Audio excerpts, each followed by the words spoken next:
Hello everyone, good evening all of you. कैसे हैं आप सभी लोग? उम्मीद है आप सभी लोग बहुत अच्छे से होंगे और फर्स्ट क्लास होंगे। एक बार जल्दी से आ जाइए।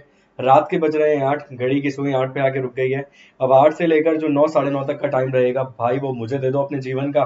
बाकी मुझ पे छोड़ दो। एग्जाम में जो भी जीके जीएस के सवाल आपके आएंगे वो डेफिनेटली अपनी क्लास से आएंगे, इससे बाहर और कुछ नहीं आएगा। इस बात की श्योरिटी मैं हमेशा ही, मतलब जब से भी पढ़ा रहा हूँ, लगभग 6.5 7 साल के आसपास हो गए पढ़ाते पढ़ाते, तब से भाई ये गारंटी पे रहते हैं कि भाई मेरे पढ़ाए हुए सवाल जरूर आएंगे। बाकी मुझे पता नहीं कि क्या आएगा क्या नहीं आएगा, मगर अपनी श्योरिटी है जो भी आपको समझाऊंगा आपके भले के लिए, आपके अच्छे के लिए और आपके एग्जाम के लिए ही समझाऊंगा। आज दिन में एक कहानी सुनाई थी। कौन सी वाली? शिवराज। चलिए जल्दी से बताइए, कौन सी कहानी सुनाई थी? दो कहानी सुनाई थी। एक कहानी सुनाई थी आपको पृथ्वीराज चौहान वाली, और एक कहानी आपको और सुनाई थी शिवाजी महाराज वाली। उन दोनों कहानियों को भी रिवाइज कर लेंगे एक बार, क्योंकि वहां थोड़े से बच्चे अलग होते हैं, यहाँ भी थोड़े बच्चे अलग होते हैं। तो उस कहानी को भी एक बार रिवाइज कर लेंगे कि कौन थे पृथ्वीराज चौहान और कौन थे शिवाजी महाराज। वो कौन सा था किला जिस किले को जीतने के लिए शिवाजी महाराज की माता जीजाबाई ने कहा था शिवाजी महाराज को। इस कहानी को एक बार दोबारा समझेंगे विस्तार पूर्वक, बहुत शानदार, जानदार और जिंदाबाद तरीके से। एक बार जल्दी से क्लास में जुड़ जाइए। सुशील कुमार जी, क्रिकेट लवर्स जी, मोटिवेशनल जी, बहुत बहुत स्वागत है आप सभी का क्लास में। कुछ अलग मिलेगा पढ़ने के लिए। कहानी सेम मगर कंटेंट अलग, कंटेंट डिफरेंट। कहानी जरूरी हो जाती है, वहां से सवाल आते हैं, इसीलिए जी जीएस के साथ साथ जीके भी आपको पढ़ने के लिए मिलेगी। Proper form of static GK पढ़ेंगे आज की इस क्लास में। चलिए, इसके अलावा आप देख सकते हैं एसएससी का कॉम्बैट 26 दिसंबर 2021 की बात हो रही है। ये दोपहर 12 बजे 30 सवालों के जवाब देने हैं। 50 मिनट में 1 करोड़ तक की स्कॉलरशिप आप जीत सकते हैं। पार्टिसिपेट करने के लिए यूज कीजिए मेरा कोड CM10। इस कोड का इस्तेमाल करेंगे तो आराम से पार्टिसिपेट कर पाएंगे। वीडियो के डिस्क्रिप्शन में ही आपको लिंक मिल जाएगा इसका। साथ के साथ ये रहेगा बैच। न्यू बैच लॉन्च हुआ है आज की तारीख 22 दिसंबर 2021 को। पेड बैच है। पार्टिसिपेट करने के लिए इसमें यूज कीजिए मेरा कोड CM10। साथ के साथ ये है iconic features like ask a doubt bye Unacademy. आप सभी लोग जानते हैं कि आपके बहुत सारे डाउट्स ऐसे रहते हैं जो कभी क्लियर हो ही नहीं पाते। जैसे एक विद्यार्थी, एक धुरंधर, एक महारथी, एक जानदार दमदार विद्यार्थी ने सवाल पूछा।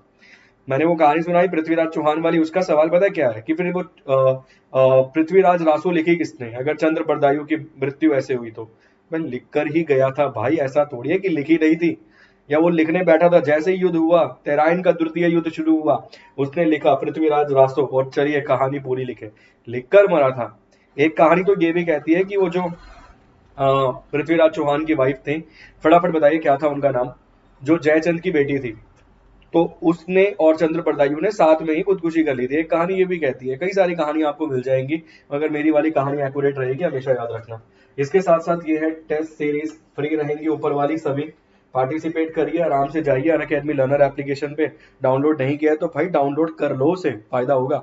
ये सब कुछ फ्री में मिल रहा है, जो फ्री में मिल रहा है उसको तो लीजिए। ठीक।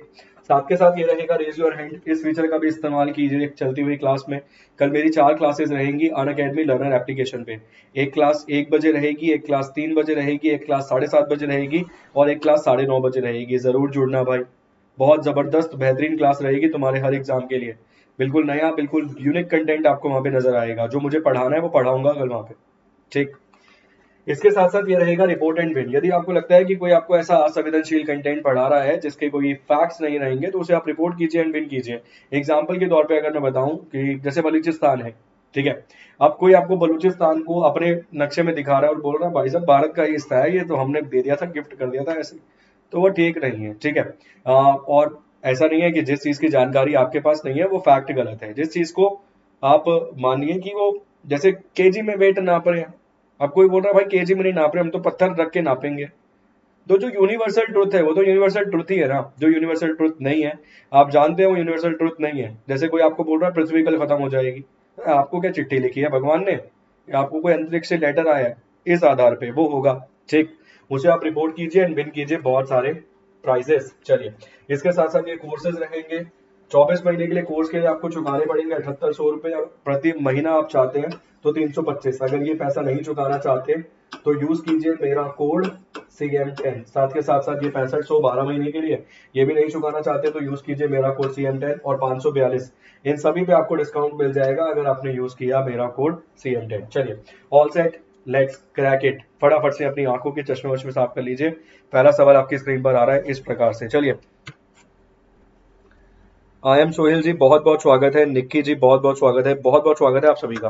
क्लास को एक बार शेयर कर दीजिए। सवाल बेसिक रहेंगे मगर एक्सप्लेनेशन धांसू रहेगी। इनको पढ़ाते पढ़ाते एक अलग कहानी और एक्सप्लेन कर दूंगा आपको साथ साथ, ठीक है। सवाल आपकी स्क्रीन पर है, when is the world Braille day observed. ये ब्रेल लिखा है, ठीक है। विश्व ब्रेल दिवस कब मनाया जाता है सालाना। इस सवाल को पढ़ने पे बहुत सारे सवाल आपके दिमाग में गूंजने चाहिए, घूमने चाहिए। किस आधार पे घूमने चाहिए सर? ये एक प्रकार की लैंग्वेज है। क्या है सर? ये एक प्रकार की भाषा है, एक प्रकार की ये लैंग्वेज है। ये लैंग्वेज किन के लिए यूज की जाती है सर? Blind people. जिस किताब से आपको रीडिंग करते हुए नजर आएंगे ना, जो ब्लाइंड पीपल रहेंगे, जिस किताब से वो आपको रीडिंग करते हुए नजर आएंगे, उसमें जो लैंग्वेज लिखी होगी, जो भाषा लिखी होगी, वो ब्रेल लिपि होगी या ब्रेल लैंग्वेज होगी। क्लियर? भारत मतलब हमारी जो मुद्रा है, हमारे जो नोट है, नोट तो नहीं है जेब में, सिक्का है सामने। वैसे सिक्के को भी छूकर आप देख सकते हैं, जैसे ये एक लिखा है ना सर, तो इसको भी आप जो ब्लाइंड पीपल होंगे वो इसे भी टच करके फील करके बता सकते हैं। इस पे भी ऐसे उभरा रहता है, तो इस पे भी आप टच करके फील करके बता पाएंगे वो कि एक का है, दो का है या पांच का है। क्लियर? उसी आधार पे आपको नोटों पर भी इसी आधार से चीजें मिल जाएंगी। एक सवाल तो ये हो गया, बहुत बेसिक सवाल है, इसको आगे जोड़ें। ब्लाइंड पीपल वाला पॉइंट क्लियर हो गया। एक व्यक्ति थे जिनका नाम ब्रेल ही था, उन्हीं के नाम पर इस लैंग्वेज का नाम रख दिया गया क्योंकि उन्होंने डिस्कवर की थी इस लैंग्वेज को। ठीक। एक सवाल आपसे और पूछना चाहूंगा सर, नोट तो सभी ने देखा होगा, गांधी जी का चित्र भी देखा होगा सभी ने नोट पे। क्लियर? ये 2000 का मान लीजिए, आप सभी लोग जानते हैं 2000 के नोट पे किसका चित्र बना हुआ है, कौन सी पिक्चर बनी हुई है? एक बार जल्दी से बता दीजिए। जो आपका 2000 का नोट है उस पे कौन सा चित्र बना हुआ है, कौन सी पिक्चर बनी हुई है? एक सवाल और है सर, इस पे कितनी लैंग्वेजेस लिखी हुई है, कितनी भाषा इस पे लिखी हुई है? इस पे कितनी भाषा मौजूद है, कितनी लैंग्वेज मौजूद है? एक सवाल ये है। एक सवाल ये भी है सर, जितनी भाषाएं इस पे लिखी हुई है ना, उसमें से कितनी कॉन्स्टिट्यूशनल भाषाएं हैं, उसमें से कितनी संवैधानिक भाषाएं हैं? इसका जवाब भी दे दीजिए फटाफट से। उसमें से कितनी कॉन्स्टिट्यूशन भाषा है, कॉन्स्टिट्यूशनल भाषा है, कॉन्स्टिट्यूशनल लैंग्वेज है? ठीक। एक ही सवाल में देखिए कितने सारे सवालों को हम जोड़ पाए हैं। इस पे चित्र किसका लगा हुआ है? मेरे ख्याल से चित्र वाला पॉइंट तो आपको बहुत बेसिक ही लगेगा, बहुत आसानी से डील कर लेंगे चित्र वाला पॉइंट। मंगलयान। कौन सा चित्र लगा हुआ है सर? मंगलयान लगा हुआ है। कौन सा चित्र लगा हुआ है? मंगलयान का चित्र आपको नजर आएगा बैक साइड पे, जो 2000 का नोट है उसके ऊपर। अब आगे का सवाल ये है कि सर, जो नोट है उसमें कितनी भाषाएं मौजूद है, और जो भाषाएं उसमें मौजूद है उसमें से कितनी कॉन्स्टिट्यूशनल भाषाएं हैं? सवाल का सही जवाब 4 जनवरी है। ऑप्शन नंबर बी है सवाल का सही जवाब, 4 जनवरी इस सवाल का सही जवाब है। 17 लैंग्वेजेस, बहुत बढ़िया। कितनी कॉन्स्टिट्यूशनल है? दो प्रकार के सवाल हैं। एक तो है कितनी भाषाएं मौजूद है, एक है कितनी संवैधानिक भाषाएं मौजूद है। और अगर भाषाओं को आपको पढ़ना होगा तो सर आपको पढ़ना पड़ेगा इंडियन कॉन्स्टिट्यूशन का शेड्यूल नंबर 8।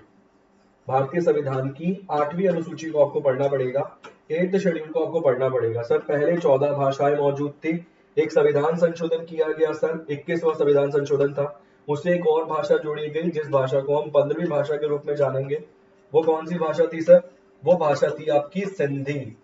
वो कौन सी भाषा थी सर? वो भाषा थी आपकी सिंधी। उसके बाद 1991 के आसपास एक संविधान संशोधन और किया गया, उससे सर 3 भाषाएं जोड़ी गई, ठीक है।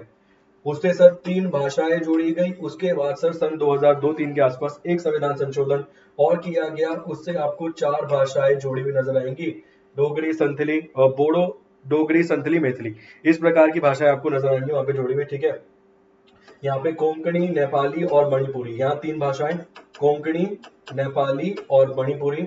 यहाँ संथली, मैथिली, डोगरी और बोडो, यहाँ ये 4 भाषाएं नजर आएंगी, ठीक है। इसके लिए 92nd amendment of Indian constitution किया जाएगा, इसके लिए किया जाएगा सर और 71st amendment of Indian constitution, ठीक है। एक बार प्लीज मैच कर लेना, ठीक है। वैसे तो 99% डाटा एक्यूरेट रहता है, कभी कभार एक आध परसेंट ऊपर नीचे हो जाता है, मैं हमेशा बोलता हूँ ये बात को। ये वाले पॉइंट भी क्लियर हो गए। पहले 14 भाषा थी, फिर 15 हुई। 15वें कौन से संविधान संशोधन से हुई? 21वें संविधान संशोधन से। सन मिलेगा 1967, 1967 के आसपास किया गया था ये। प्रधानमंत्री इंदिरा गांधी मिलनी चाहिए। यहाँ पर 3 भाषाएं जोड़ी गई, कोंकणी, नेपाली और मणिपुरी। इसके बाद 4 जोड़ी गई सर, संथली, मैथिली, डोगरी और बोडो। ये जोड़ी गई 2002-3 के आसपास। और अगर हम बात करें भारत की जो करेंसी है, नोट है, उसपे कितनी भाषाएं मौजूद है सर? उसपे टोटल मिला के 17 लैंग्वेजेस मौजूद है।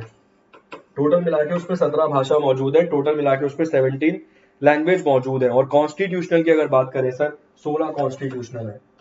कॉन्स्टिट्यूशनल की अगर बात करें तो सर 16 कॉन्स्टिट्यूशनल है, क्योंकि एक जो लैंग्वेज है वो यूनिवर्सल लैंग्वेज के रूप में आप जानते हैं ज्यादातर वो इंग्लिश है। क्योंकि एक बार बच्चे ने सवाल ये भी पूछ लिया था कि अंग्रेजी क्यों है, तो यूनिवर्सल लैंग्वेज के आधार पे खेल रहा है वो, ठीक है। 16 कॉन्स्टिट्यूशनल है, एक अंग्रेजी मिल जाएगी, हिंदी में यहाँ लिखा हुआ मिलेगा, इंग्लिश में यहाँ लिखा हुआ मिलेगा। मेरे ख्याल से बैक साइड पे आपको एक सर्कल सा बना हुआ नजर आएगा, उसमें 15 लैंग्वेज नजर आ जाएंगी।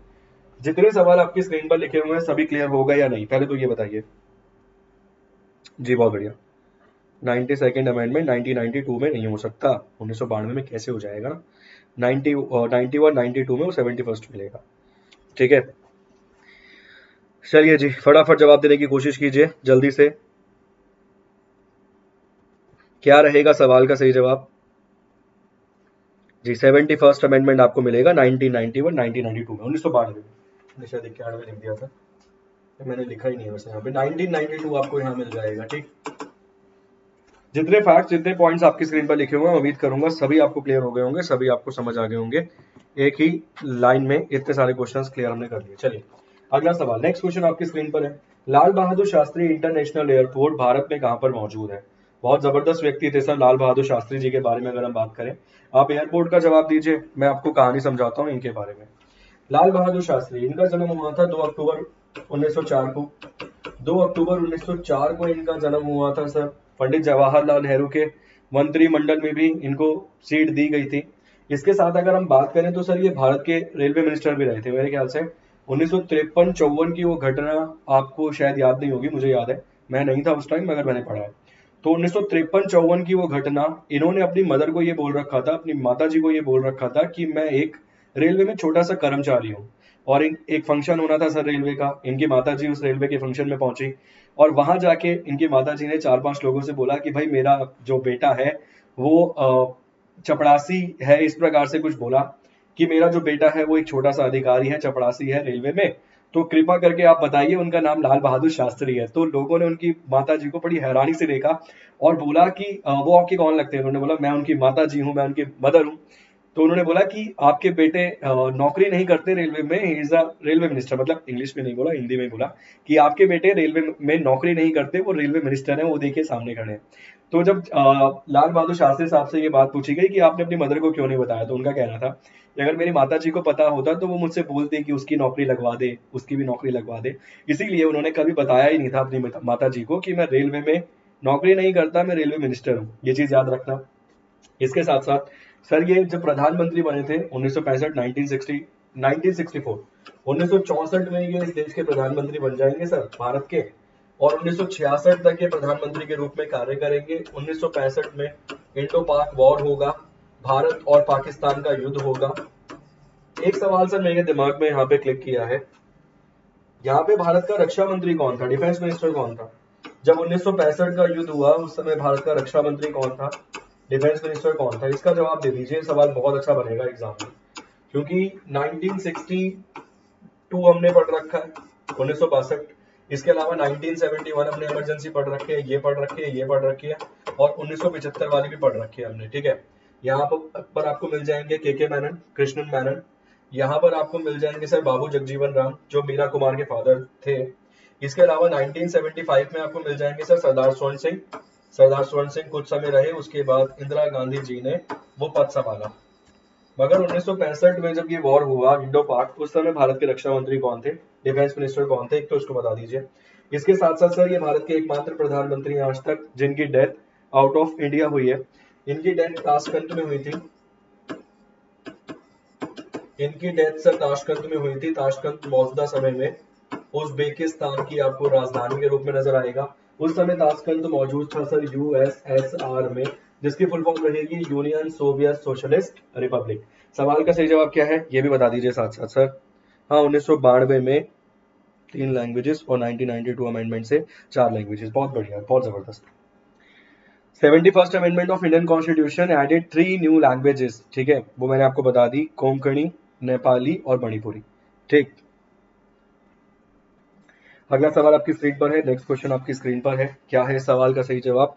इस सवाल का सही जवाब है सर उत्तर प्रदेश, यूपी। इस सवाल का सही जवाब क्या है, इस सवाल का सही जवाब उत्तर प्रदेश है। उत्तर प्रदेश में कहां पर मौजूद है, तो आप जवाब देंगे सर उत्तर प्रदेश में। जो नरेंद्र मोदी जो अभी मौजूदा समय में भारत के प्रधानमंत्री हैं, उनका संसदीय क्षेत्र जो है वहीं पर मौजूद है लाल बहादुर शास्त्री इंटरनेशनल एयरपोर्ट, मतलब वाराणसी में। ठीक है, मतलब वाराणसी में मौजूद है। ठीक है, और लाल बहादुर शास्त्री साहब ने मना कर दिया था यूएसएसआर में सिग्नेचर करने से कि वापस नहीं करेंगे भाई जमीन, जहां तक पहुंच गए वहां तक की जमीन हमारी है, वापस नहीं करूंगा जमीन। मेरे मरने के बाद जो अगला प्रधानमंत्री आएगा या फिर मेरे बाद जो अगला प्रधानमंत्री आएगा वो ही हस्ताक्षर करेगा इन दस्तावेजों पे, मैं साइन नहीं करूंगा। ये बात बोली गई थी लाल बहादुर शास्त्री जी के द्वारा। इनके द्वारा नारा दिया गया था जय जवान जय किसान। इन्होंने ही भारतवासियों से अपील की थी कि अगर हम एक दिन उपवास करेंगे सप्ताह में तो देश भी अच्छे से चल पाएगा और किसी चीज की कमी भी नहीं होगी। कि आप समझ रहे हैं, वॉर, एक वॉर से निकले सेकंड वॉर में फंसे तो बड़े बुरे हालात थे उस समय। ठीक, बहुत बढ़िया धीरेन्द्र जी, बहुत बहुत स्वागत है सर क्लास में। अगला सवाल लगाते हैं। उम्मीद करूंगा जितने फैक्ट्स बनते हैं आपने सारे नोट डाउन कर लिए होंगे या माइंड में रिवाइज कर लिए होंगे। नेक्स्ट क्वेश्चन, अगला सवाल। In which state is the Mouling national park situated? Bharat का वो कौन सा राज्य है जहां पे मौजूद है मोलिंग नेशनल पार्क? चलिए शुरू करते हैं सर। हिस्ट्री की कहानी को भी साथ साथ देख लेते हैं। दिन में एक कहानी सुनाई थी सर शिवाजी महाराज के बारे में। शिवाजी महाराज के बारे में सर, ये वो व्यक्ति हैं जिन्होंने स्वराज शुरू किया था इस देश में। ठीक है, मैं राजनीति वाले स्वराज की बात नहीं कर रहा हूँ सर, मैं दूसरे स्वराज की बात कर रहा हूँ। वो वाला स्वराज क्या था उसके बारे में भी आपको एक दिन विस्तार से समझाऊंगा। शिवाजी महाराज के बारे में एक बार समझ लीजिए फटाफट से। एक दिन की घटना है जब इनकी माताजी जीजाबाई रायगढ़ के किला मेरे ख्याल से था, उस किले से बाहर आकर वो देखेंगे तो उनको कोंडाना का किला नजर आएगा और याद आएगा। कोंडाना का किला सर पुणे से 22 किलोमीटर के आसपास के एरिया में आपको नजर आएगा। उस कोंडाना के किले पर एक समय पर राज था शिवाजी महाराज का ही, मगर वो कोंडाना का किला ये जो अपने क्या बोलते हैं राजपूत थे, इन राजपूतों की अलग प्रकार की रणनीति के आधार पर शिवाजी महाराज के हाथों से छीन लिया गया। 23 किले के साथ ये किला भी छीन लिया गया, मतलब 23 किले थे, उसमें ये कोंडाना का किला भी मौजूद था, उसे भी छीन लिया गया। अब जीजाबाई के दिमाग में ख्याल आया कि कोंडाना के किले पे जो पताका है वो फहरानी चाहिए शिवाजी महाराज की, इन्हीं की पताका फहराई जानी चाहिए। ये बात है 1670 की, 1670s की ये बात है। अब उन्होंने अपने पास खड़े सिपाही को बोला कि जाइए और बुला के लाइए शिवाजी महाराज को, और बोला कि अगर वो खाना भी खा रहे होंगे तब भी बुलाकर लाइए। देखते हैं, बात करनी है उनसे कुछ बहुत जरूरी। वो जाएंगे फटाफट अपने घोड़े पे बैठ के, शिवाजी महाराज आएंगे और बोलेंगे आई बताइए क्या बात हुई, मतलब मराठी भाषा में बोलेंगे कि आई बताइए क्या बात हुई। और जीजाबाई जवाब देते हुए कहेंगे कि आइए चौसर की एक गेम खेलते हैं, मतलब चौसर की एक बाजी खेलते हैं। शिवाजी महाराज चौंकते हुए कहेंगे हैं चौसर की गेम के लिए आपने मुझे इतने अर्जेंटली बुलाया है? तो जीजाबाई जवाब देंगी कि जी बिल्कुल। उसके बाद शिवाजी महाराज कहेंगे कि माता मैं आपके सामने नहीं खेल सकता, आपके विपक्ष में मैं नहीं खेल सकता, क्योंकि मैं आपके खिलाफ खड़ा नहीं हो सकता। जीजाबाई कहेंगी ये आपको बोला नहीं जा रहा है कि आप खेलिए, ये आपको आदेश दिया जा रहा है कि आपको खेलना होगा। गेम खेली जाएगी और जीजाबाई जीत जाएंगी उस गेम में, उस खेल में, चौसर के उस खेल में शिवाजी महाराज से। इसकी कहानी अगले सवाल में सुनाऊंगा, पहले इस सवाल का जवाब दीजिए। ये मॉलिंग नेशनल पार्क भारत में कहां पर मौजूद है? सर मेरे को दो दो बार सुनानी पड़ जाती है क्योंकि तुम लोग आते नहीं हो 3 बजे वाली क्लास में।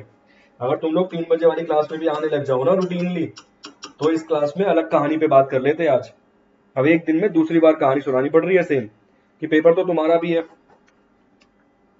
सर क्लास कब तक चलेगी? सर अभी तो शुरू हुई है, चलने तो दीजिए, 20 मिनट नहीं हुए।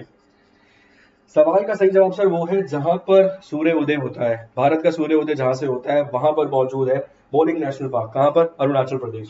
सर अरुणाचल प्रदेश के ना 2 जिले हैं जिनसे सूर्य उदय होता है। कई बार यहां से हो जाता है, कई बार यहां से हो जाता है, डिपेंड करता है। ऐसा कुछ नहीं है कि यहीं से होगा कंटिन्यू, यहाँ से भी हो सकता है, यहाँ से भी हो सकता है, उसका कोई अंदाजा नहीं है। ये बता दीजिए उन जिलों का नाम क्या है, इन डिस्ट्रिक्ट का नाम क्या है जो अरुणाचल प्रदेश में जहां से सूर्य उदय होता है, उस जिले का नाम क्या है? एग्जाम में सवाल पूछा गया था कि सूर्य उदय होता है अरुणाचल प्रदेश में और डूबता है गुजरात के द्वारका में, मतलब डूबता कहाँ है? सवाल पूछा गया था गुजरात में सूरज डूबता कहाँ है, तो सर गुजरात में सूरज जहां डूबता है उसे हम जानते हैं द्वारका के नाम से। ये सवाल ऑलरेडी रेलवे के एग्जाम में पूछा गया है, ये ध्यान रखना भाई। ठीक है, ये ध्यान रखना। हिमांशु यादव जी बहुत बहुत स्वागत है। गुड इवनिंग ऋषि जी, बहुत बहुत स्वागत है सर क्लास में। सवाल का सही जवाब समझ आ गया, एक छोड़ दिया। शिवाजी महाराज पे हम कहाँ पहुंच गए हैं? शिवाजी महाराज पे हम पहुंच गए हैं। चौसर की बाजी में हार होगी शिवाजी महाराज की, जीत जाएंगी उन्हीं की माता जी जीजाबाई। इसके आगे की कहानी अगले सवाल में। Next question, where in India is the headquarter of the astronomical society of India ASI located? Bharat के एस्ट्रोनॉमिकल सोसाइटी ऑफ इंडिया का मुख्यालय कहां पर स्थित है? इसके साथ साथ दो तीन सवाल और देख लीजिए। एक सवाल पूछ सकता है सर इसरो का हेडक्वार्टर कहां पर है। एक सवाल पूछ सकता है इसरो की फुल फॉर्म क्या है? Indian space research organisation. इसकी स्थापना कब की गई थी? सर इसकी स्थापना की गई थी 15 अगस्त 1969 को। ठीक, इसके मौजूदा अध्यक्ष कौन है? सर मौजूदा अध्यक्ष हैं के सिवान। के सिवान साहब को ही बोला जाता है रॉकेट मैन ऑफ इंडिया। के सिवान साहब को ही बोला जाता है रॉकेट मैन ऑफ इंडिया। साथ के साथ सर के सिवान साहब को रॉकेट मैन ऑफ इंडिया इसलिए बोला जाता है क्योंकि इन्होंने GSLV की खोज करी थी, मतलब इनके द्वारा इसकी खोज की गई है। Geo synchronize satellite launching vehicle, full form मैंने बता दी है, geo synchronize satellite launching vehicle. जैसे PSLV आपको मिल जाएगा पोलर सैटेलाइट लॉन्चिंग व्हीकल, ठीक है। LSV भी मिल जाएगा मेरे ख्याल से, ठीक है। इस आधार पे याद रखना। अब इसको भी पढ़ने के लिए वैसे अलग ग्राउंड है पूरा का पूरा कि किसमें 2 चैम्बर, किसमें 3 चैम्बर, किसमें 4 चैम्बर, इसको अलग से लेंगे। अभी आप इतना याद रखिए केवल, ठीक है। के सिवान साहब के बारे में अगर हम बचपन की बात करें तो सर फ्रूट्स बेचा करते थे, आम बेचा करते थे, बहुत मेहनत से, बहुत ही मेहनत से सर यहाँ तक पहुंचे। तो अगर आप ये सोचो ना सर किस्मत अच्छी थी लग गई, भाई साहब किस्मत अच्छी तो होती है लगने के लिए, वो तो आवश्यकता है, मगर मेहनत बहुत जरूरी है, मेहनत के बिना कुछ नहीं होता। क्लियर बात। इस सवाल का जवाब आप देने की कोशिश कीजिए, मैं और आगे ले जाऊंगा आपको। चलिए जी, क्लास को लाइक कर दीजिए, क्लास को शेयर कर दीजिए फटाफट से। क्या रहेगा सवाल का सही जवाब? बहुत बेसिक सवाल है, आपकी स्क्रीन पर ही है, फटाफट जवाब देने की कोशिश कीजिए। इस सवाल का जवाब देते हैं, फिर आपको थोड़ी सी कहानी आगे लेके चलेंगे समझाते हुए। आप सभी लोग जानते हैं इसरो का हेडक्वार्टर कहाँ पर है? बेंगलुरु में मौजूद है। बेंगलुरु लिखा है सर, बैंगलोर नहीं लिख रहा आजकल, वो बेंगलुरु ही लिख रहा है। ये बैंगलोर से जो बेंगलुरु किया गया था ना नाम, वो किया गया था सन 2013 में। बेंगलुरु कहाँ पर मौजूद है? सर कर्नाटका की राजधानी है। किसकी राजधानी है? सर कर्नाटका की राजधानी है। कर्नाटका के मुख्यमंत्री हैं बोमाई। कर्नाटका के मुख्यमंत्री हैं बोमाई, और सर गवर्नर का नाम है तवरचंद गहलोत। गवर्नर का नाम है तवरचंद गहलोत है गवर्नर का नाम। सर साउथ का सबसे बड़ा राज्य कौन सा है? सर साउथ का जो सबसे बड़ा राज्य है उसका नाम कर्नाटका ही है। भारत का सबसे बड़ा राज्य कौन सा है क्षेत्रफल की दृष्टि से? सर राजस्थान है। साउथ का सबसे बड़ा राज्य कौन सा है सर क्षेत्रफल की दृष्टि से? उस राज्य का नाम सर कर्नाटका है। पूछा जा सकता है सवाल एग्जाम में। क्लियर। जितने फैक्ट्स बनते हैं, जितने पॉइंट्स बनते हैं, उम्मीद करूंगा सभी आपको समझ आ गए होंगे। Next question, Kolkali dance is a popular folk dance of. ये जो कोलकाई डांस है ना, ये किस राज्य का लोक नृत्य है? सर मैं सैनिक स्कूल के लिए भी क्लास कर रहा हूँ सर, आप किसी भी एग्जाम में बैठी जाकर आपको मेरे पढ़ाए हुए क्वेश्चन जरूर मिलेंगे। मैं लिटरली बोल सकता हूँ ये बात, साइन करके दे सकता हूँ, ठीक है। हम पहुंच गए थे सर चौसर की उस बाजी तक। शिवाजी महाराज साथ साथ समझ रहे हैं, एक क्लास में सर 4-5 चीजों को टैकल करते हैं, हमारा टारगेट यही चल रहा है आजकल। तो हम शिवाजी महाराज पढ़ रहे हैं साथ साथ। हम कहाँ पहुंच गए? चौसर की उस बाजी में जिसमें जीत होगी शिवाजी महाराज की माता जी, जिनका नाम जीजाबाई था। जीजाबाई से बोलेंगे शिवाजी महाराज की मांगिए माता, जो आप मांगेंगी वो मैं दूंगा, जिस किले पर आप हाथ रख देंगी वो किला आपका होगा। और जीजाबाई बोलेंगी मुझे कोंडाना का किला चाहिए। और हैरान हो जाएंगे शिवाजी महाराज इस बात को सुनते हुए, क्योंकि कोंडाना का किला अभेद था, उसे जीता ही नहीं जा सकता था। कोंडाना का किला आपको मिल जाएगा पुणे में, जितना मुझे अच्छे से याद है 22 किलोमीटर के आसपास पुणे से एक जगह पड़ेगी, वहां कोंडाना का किला आपको मिल जाएगा, जिसे आज सिंघागढ़ के नाम से जाना जाता है। ठीक, वो अभेद किला था, उसे कोई जीत ही नहीं सकता था। अब इस इतिहास को उठाइए 1670 से और जाइए 20 साल पहले 1650 में। यह किला शिवाजी महाराज का ही था। इस मतलब ये मीटिंग हुई, बहुत कुछ हुई, आक्रमण हुआ, औरंगजेब के समय की बात कर रहा हूं।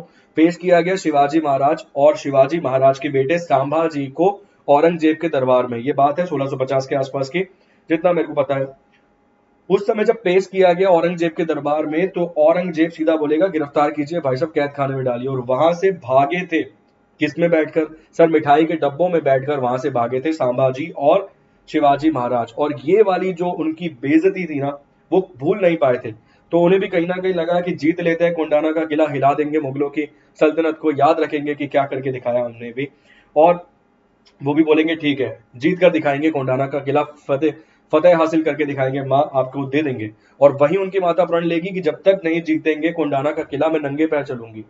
और ये सब पूरी घटना होने के बाद शिवाजी महाराज बुलाएंगे अपने सबसे प्रिय मित्र तानाजी को। ये जो मूवी देखी है ना आपने अजय देवगन वाली Tanaji, sir real life story है, ठीक है, रियल स्टोरी है, इतिहास के पन्नों में दबी हुई स्टोरी है। तानाजी को बुलाया जाएगा, तानाजी को पत्र लिखकर भेजा जाएगा जिसमें लिखा जाएगा कि जल्द ही पधारिए 12,000 सिपाहियों के साथ। और जब ये पत्र लेकर सैनिक पहुंचेगा तानाजी के पास, तानाजी अपने बेटे की शादी में मशगूल होंगे। अगले ही दिन उनके बेटे की शादी होगी, मगर पत्र पढ़ते ही रख देंगे सारी तैयारियों को एक तरफ और पहुंच जाएंगे शिवाजी महाराज के पास। आगे की कहानी अगले सवाल में, इस सवाल का जवाब देता हूं फटाफट। भाई साहब ध्यान से सुनना, कभी भी ऐसे तुम्हारा काम नहीं बनेगा वरना, ठीक है, ऐसे कभी भी काम नहीं बनेगा, ध्यान से सुनना और क्लास को लाइक वाइक भी कर दिया करो यार। ऐसा मतलब यार ये थोड़ी है तुम देख रहे हो मेरी पलक भी नहीं झपक रही बोलते हुए, ऐसा तो है नहीं मैं ये यूं जा रहा हूँ, अच्छा ये शिवाजी महाराज लिखा है, यार हम भी मेहनत करते हैं तुम्हारे लिए भाई। चलिए, ये जो कोलकी डांस है is a popular folk dance of east Indian state, बोले बिना ही लाइक करना चाहिए मुझे तो लगता है यार, मैं भी कल से यही आऊंगा यूं। कोलकी डांस किस राज्य का डांस है? ऑप्शन है मणिपुर, ऑप्शन है लद्दाख, लक्षद्वीप, अंडमान निकोबार द्वीप समूह। सवाल का सही जवाब लक्षद्वीप। ले बढ़ जाइए आगे, अरे ऐसे थोड़ी, मैं पढ़ा रहा हूँ यार, मेहनत कर रहे हैं तुम्हारे लिए। चलिए, इस सवाल में एक सवाल और बन जाएगा कि सर भारत का सबसे बड़ा केंद्रीय शासित प्रदेश कौन सा रहेगा, वो डिपेंड करेगा ऑप्शन पे कि लद्दाख है या जम्मू और कश्मीर ऑप्शन में, ठीक। सबसे छोटा कौन सा रहेगा सर? सबसे छोटा लक्षद्वीप रहेगा। भारत में कितने केंद्रीय शासित प्रदेश हैं सर? 8 है। लोग अभी भी 9 बोलते हैं, मुझे तो इन पे हंसी आती है, ठीक है। 8 को याद करने का तरीका क्या है सर? याद करने का तरीका है call me Kashmiri, call me Kashmiri Pandit dear, ये है याद करने का तरीका सर। ये रहा चंडीगढ़, ये रहा अंडमान निकोबार द्वीप समूह, लद्दाख, लक्षद्वीप, मी से कुछ नहीं है सर, ये जम्मू और कश्मीर, पंडित से पुडुचेरी सर, डी से पंडित में डी से दिल्ली, ये वाले डी से सर दमन दीव दादर नागर हवेली, दोनों एक साथ रख दिए, ठीक है। 4 ये रहे सर, 5, 6, 7 और 8। पहले 9 हुआ करते थे, दमन दीव दादर नागर हवेली को मिलाकर 1 कर दिया गया था, सालों साल पुरानी 1-1.5 साल पुरानी बात हो गई वो, क्लियर। अगला सवाल, what is the currency of Mali? Mali की करेंसी क्या है? What is the currency of Mali? Mali की करेंसी क्या है? जल्दी जवाब दीजिए सर। एमपीएससी सर आप आराम से पढ़िए सर, पीसीएस मेरा स्टूडेंट क्वालिफाई ऐसी बार, ऐसे रैंडमली पेपर देकर आए क्वालिफाई हो गया सर पीसीएस एमपीपीसीएस, ठीक। आप आराम से पढ़िए सर, खुल के पढ़िए सर। मेरे को तो नहीं लगता, मैं तो नहीं सिलेबस के हिसाब से मैं तो नहीं बोलता कि यार ये सिलेबस है। ये बात बताइए यार, ये जहांगीर की किताब है। अब सर आप जहांगीर कितना पढ़ेंगे सर? 1 पेज पढ़ के जाएंगे आप, एक ही तो पेज पढ़ के जाएंगे जहांगीर में सर, जहांगीर इतना है, जहांगीर नामा है ये। अब आप कितना पढ़ के जाएंगे सर? आप 1 पन्ना पढ़ के जाएंगे, 1 पन्ने से सर कैसे जहांगीर नामा कंप्लीट हो जाएगा? पीसीएस की बात अगर मैं कर रहा हूँ तो सर पूरी पढ़नी पड़ेगी ना, ठीक है। मोहम्मद अली जिन्ना कंप्लीट हो गई थी, आप देखेंगे तो इसमें मोहम्मद अली जिन्ना के बारे में इतना कुछ है, और मोहम्मद अली जिन्ना से ज्यादा सर इसमें और चीजों के बारे में लिखा हुआ है जो हमें पॉलिटी में काम आएगा, इंडियन पॉलिटी में काम आएगा सर, डेवलपमेंट में काम आएगा। अब हमें तो ये भी नहीं, मतलब लिटरली अगर आप पढ़ रहे हैं तो शायद आपने ये तो पढ़ा होगा कि भारत ने अपने पहली बार झंडा कहाँ फहराया था, ट्राई कलर फ्लैग कहाँ फहराया था, आप सभी लोग जानते होंगे। 1929 में 31 दिसंबर की तारीख थी और स्वराज जिस समय हमने बनाया उसी समय हमने झंडा फहराया था रावी नदी के किनारे। और 26 जनवरी 1930 को बोला गया फर्स्ट इंडिपेंडेंस डे मनाने के लिए। कैसे मनाया लोगों ने? तो गांधी जी ने इसका वर्णन किया था कि बनाने का तरीका यह है कि आप ढोल बजाइए, डांस कीजिए, नृत्य कीजिए, सब मिलकर खुशी मनाइए, और ये लोगों ने किया भी, ठीक है। अब इसके अलावा सर एक सवाल और बनता है कि पाकिस्तान ने पहली बार अपना झंडा कब फहराया था? ये सवाल बनता है किसने फहराया था? सिकंदर कौन था सर? सिकंदर नाम का व्यक्ति जो झंडा फहरा गया पाकिस्तान का, वो झंडा जिसमें हरे कलर का रंग था और स्टार और चांद था, कब फहराया? 1942-43 में। कहां फहराया? तो ये सवाल पढ़ने पड़ेंगे सर अगर पीसीएस के लिए हम जाएंगे, ठीक है। पीसीएस का मतलब पूरा यूपीएससी रहेगा सर। आगे की कहानी सुना रहा हूं, इसका जवाब देता हूं पहले, इसका जवाब देता हूं। हम पहुंच गए थे तानाजी के पास, तानाजी से आगे चलेंगे, इसका जवाब दे देता हूं पहले। सवाल का सही जवाब फ्रैंक है, ऑप्शन नंबर डी है सवाल का सही जवाब। नेक्स्ट क्वेश्चन देखिए, where is the world steel association? World steel association का हेडक्वार्टर कहां पर मौजूद है? ऑप्शन है Nairobi Kenya, Rome Italy, Brussels Belgium, Vienna Austria. चलिए, वर्ल्ड स्टील एसोसिएशन का हेडक्वार्टर कहाँ पर मौजूद है? अब सर बुलाया गया तानाजी को, तानाजी आए और साथ में अपने एक पत्र लेकर आए। वो पत्र नहीं, वो पत्रिका थी, उसमें उनके बेटे की शादी का इनविटेशन था। और उन्होंने आते ही हाथ में दिया शिवाजी महाराज के। शिवाजी महाराज बेसुध हो गए, कुछ बोलने की परिस्थिति में नहीं रहे कि किस आधार पे इनको बोला जाए कि जाइए कोंडाना को फतेह करके आइए, जबकि कल तो इनके बेटे का विवाह है। और जब पूछा जाएगा, शिवाजी महाराज से पूछेंगे तानाजी की हुक्म कीजिए, क्या करना है मुझे? तो तानाजी को जवाब देते हुए कहेंगे शिवाजी महाराज की हुक्म आज मुझे नहीं देना, जीजाबाई को देना है, माता को काम है। जीजाबाई बोलेंगी कि आप मेरे बेटे हो, मतलब तानाजी को बोलेंगी आप भी मेरे बेटे समान हो, तो मैं आपको ऐसी परिस्थिति में कैसे हुक्म दे सकती हूँ जब कल ही आपके बेटे की शादी है। अपनी पगड़ी उतारेंगे तानाजी और रख देंगे माता के चरणों में, जीजाबाई के चरणों में, और बोलेंगे कि पहले आप, उसके बाद सब कुछ। ठीक है, मतलब पहले मेरी देश प्रेम सेवा, उसके बाद सब कुछ। ये अपनी तरफ से, ये वाला लैंग्वेज अपनी तरफ से बता रहा हूँ, ठीक है। उसके बाद जीजाबाई बोलेंगी तो कोंडाना पे फतेह करके दिखाइए, और वो बोलेंगे बिल्कुल फतेह करके दिखाएंगे कोंडाना पे।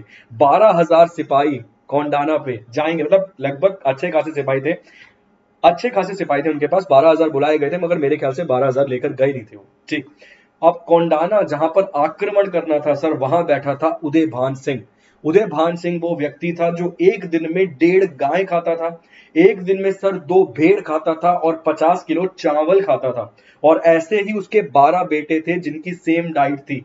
इसी प्रकार से उसका एक सेनापति था जिसकी भी सेम डाइट थी, और 5,000 सैनिक थे उसके पास, जो ऊपर चोटी पर बैठे हुए थे, क्योंकि किला ही ऊपर था।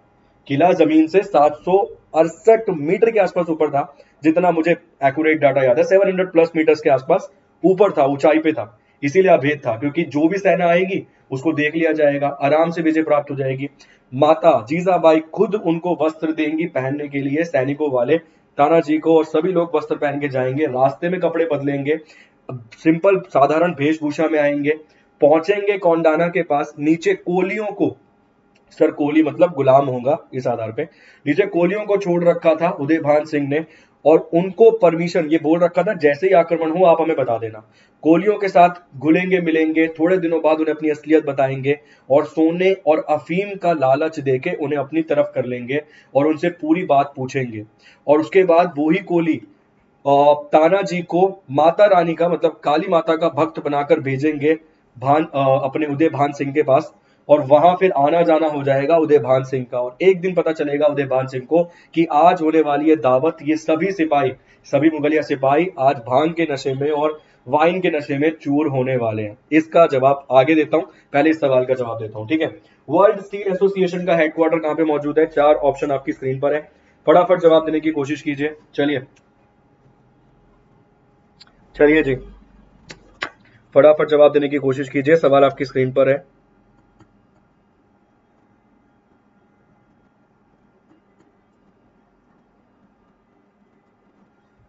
फटाफट से जवाब देने की कोशिश कीजिए, सवाल आपकी स्क्रीन पर है, क्या रहेगा सवाल का सही जवाब?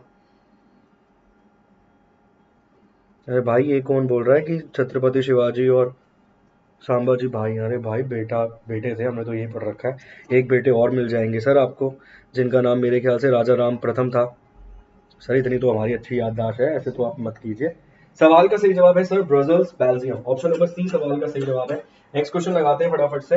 अगला सवाल आपकी स्क्रीन पर है, नंदा देवी बायो रिजर्व भारत में कहां पर मौजूद है? फटाफट से, नंदा देवी बायो रिजर्व भारत में कहां पर मौजूद है? इस सवाल का जवाब दीजिए। ऑप्शन है उत्तराखंड, असम, हिमाचल प्रदेश या फिर बिहार। चलिए सर, आगे की कहानी ये कहती है, पूरी स्टोरी मूवी की याद करती नहीं? नहीं यार भाई, किताबें पढ़ी है, निकाल के दिखा देता हूँ सर। शिवाजी महाराज की पूरी किताब बात कर रहे हो सर? ऐसी मेरे पास 150 किताबें हैं सर, अलग अलग, हर किसी की किताब है सर। टीपू सुल्तान कल पढ़ाऊंगा, फिर आप बोलोगे टीपू सुल्तान की कहानी याद कर ली, ठीक है। चलिए, इसके बाद सर तानाजी जाएंगे, अपना कोलियों से मुलाकात करेंगे, और सर कहानी में आपको कहीं भी ये नहीं मिलेगा, वहां पे कहानी में कहीं ये जिक्र नहीं मिलेगा सर कि वो बक्से अपने साथ लेकर आएंगे। मतलब अब चढ़ाई का दिन, अब युद्ध का दिन आ गया है। अपने साथ 300 सिपाहियों को लेंगे तानाजी। वहां पे 2 गेट मौजूद थे सर, एक फ्रंट एक बैक गेट मौजूद था। फ्रंट गेट पे अपने सैनिकों को खड़ा कर दिया जाएगा तानाजी के द्वारा, हजारों सैनिक तलवारें लेकर खड़े हुए हैं। और खुद जो सबसे दुर्गम रास्ता था, जो चट्टान थी, चट्टानों से चढ़ने का जो तरीका था, वहां से एक कहानी सर ये कहती है कि 5 फीट लंबी एक गोरैया छिपकली होती है, शायद मैं ठीक ना बोल रहा हूँ, वो छिपकली होती है। उस छिपकली को कहीं भी चढ़ाया जा सकता है, वो छिपकलियों को साथ लेकर आए थे, उस छिपकलियों को चढ़ने के लिए छोड़ दिया जाएगा, उस पर रस्सी बांध दी जाएगी और चढ़ जाएंगे। बहुत सारे सिपाही गिरकर मरेंगे भी। एक कहानी सर ये कहती है, और एक कहानी ये कहती है कि वो खुद ही जिस क्षेत्र से आते थे वहां पर इस प्रकार की चढ़ाई का प्रयास करवाया जाता था। क्लियर? ऊपर चढ़ेंगे, लड़ाई करेंगे, युद्ध करेंगे। सबसे पहले जो उदय भान सिंह था वो भेजेगा अपने सेनापति को, और सेनापति को तानाजी यहां से काटेंगे और नाभि तक काट के रख देंगे, पूरा का पूरा यहां से लेके नाभि तक काट देंगे। जब पता चलेगा उदय भान सिंह को पूर्णतः नशे में था, धुत था नशे में, उसने भांग का खूब सेवन कर रखा था और खूब वाइन पी रखी थी। उसके बाद भेजेगा अपने 12 बेटों को, ठीक है, 12 बेटों को 24 कर देंगे, मतलब आधा काट देंगे बीच में से तानाजी। जब ये बात पता चलेगी उदय भान सिंह को तो खुद आएगा लड़ने के लिए, लड़ेगा, और जिस हाथ में तलवार थी तानाजी के उस हाथ को काट देगा, जिस हाथ में ढाल थी तानाजी के उस हाथ को काट देगा, और उस हाथ पे अपने सर की पगड़ी को उतार कर बांधेंगे और लड़ते रहेंगे, हाथ में ही ढाला भी फंसाकर और तलवार फंसाकर लड़ते रहेंगे। बांध देंगे उसको तोप के साथ और धकेल देंगे, और जब पताका फहरा देंगे, मतलब शिवाजी महाराज की पताका फहरा देंगे, ये देखकर शिवाजी महाराज आएंगे और आकर देखेंगे कि पताका तो लहरा रही है मगर उनका जो शेर था वो मर चुका था। इस युद्ध में तानाजी की मौत हो जाएगी और देखकर ये कहेंगे शिवाजी महाराज की किला तो फतेह कर लिया मगर शेर मर गया। और वहीं पर उस किले का नाम जो कि कोंडाना का किला था, उस नाम को बदलकर क्या कर दिया जाएगा, सिंघागढ़ का किला। ये है सर असली कहानी, उन वहां नहीं दिखाई गई है सर। ठीक है, उम्मीद करूंगा आपको एक्यूरेट फैक्ट्स मिल गए होंगे। ठीक, सवाल का सही जवाब क्या रहेगा सर? इतना आसान नहीं होता सर, मैं कोई राइटर थोड़ी हूँ सर जो कहानियों को मैं मूवी की स्टोरी याद रखूंगा। फिर मैं तैराइन का युद्ध पढ़ाऊंगा सर, अभी मैं फिर आपको हल्दी घाटी पढ़ा दूंगा कि हल्दी घाटी में क्या हुआ था, फिर आप बोलोगे सर वो भी मूवी बन गई। कमाल हो गया भाई। चलिए, नंदा देवी बायो रिजर्व कहां पर मौजूद है? उत्तराखंड, असम, हिमाचल प्रदेश या फिर बिहार? सवाल का सही जवाब सर उत्तराखंड है। आप सभी लोग जानते हैं उत्तराखंड का पुराना नाम उत्तरांचल हुआ करता था। उत्तरांचल की स्थापना सन 2000 में की गई थी, और नाम उत्तरांचल से उत्तराखंड कब किया गया था? 1 जनवरी 2007 को। ये सभी सवाल एग्जाम में पूछे गए हैं। अभी मौजूदा समय में यहाँ पर कौन बैठे हैं? धामी बैठे हुए हैं। क्लियर? सवाल इंपॉर्टेंट है, ध्यान रखना। नेक्स्ट क्वेश्चन, अगला सवाल, Laishram Sarita Devi is related to which sport? ये जो लाशी राम सरिता देवी है इनका संबंध निम्नलिखित में से किस खेल से है? चलिए, लाइश्री राम, ये जो लेशा राम सरिता देवी है इनका संबंध निम्नलिखित में से किस खेल से है? ऑप्शन है बैडमिंटन, बॉक्सिंग, शूटिंग या फिर हॉकी। क्या रहेगा सवाल का सही जवाब? चलिए,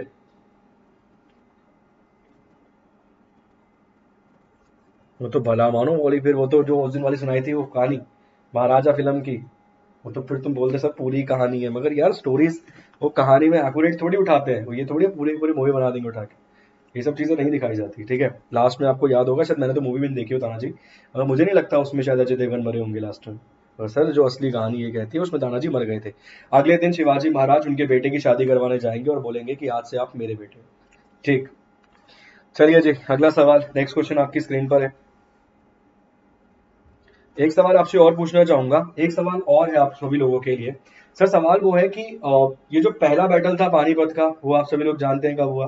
दूसरा बैटल भी मेरे ख्याल से सभी लोग जानते हैं कब हुआ। तीसरा बैटल कब हुआ? थर्ड बैटल ऑफ पानीपत कब हुआ था? थर्ड बैटल ऑफ पानीपत कब हुआ था? फटाफट जवाब देने की कोशिश कीजिए, थर्ड बैटल ऑफ पानीपत कब हुआ था? इसका जवाब दीजिए, इसका जवाब भी दे दीजिए।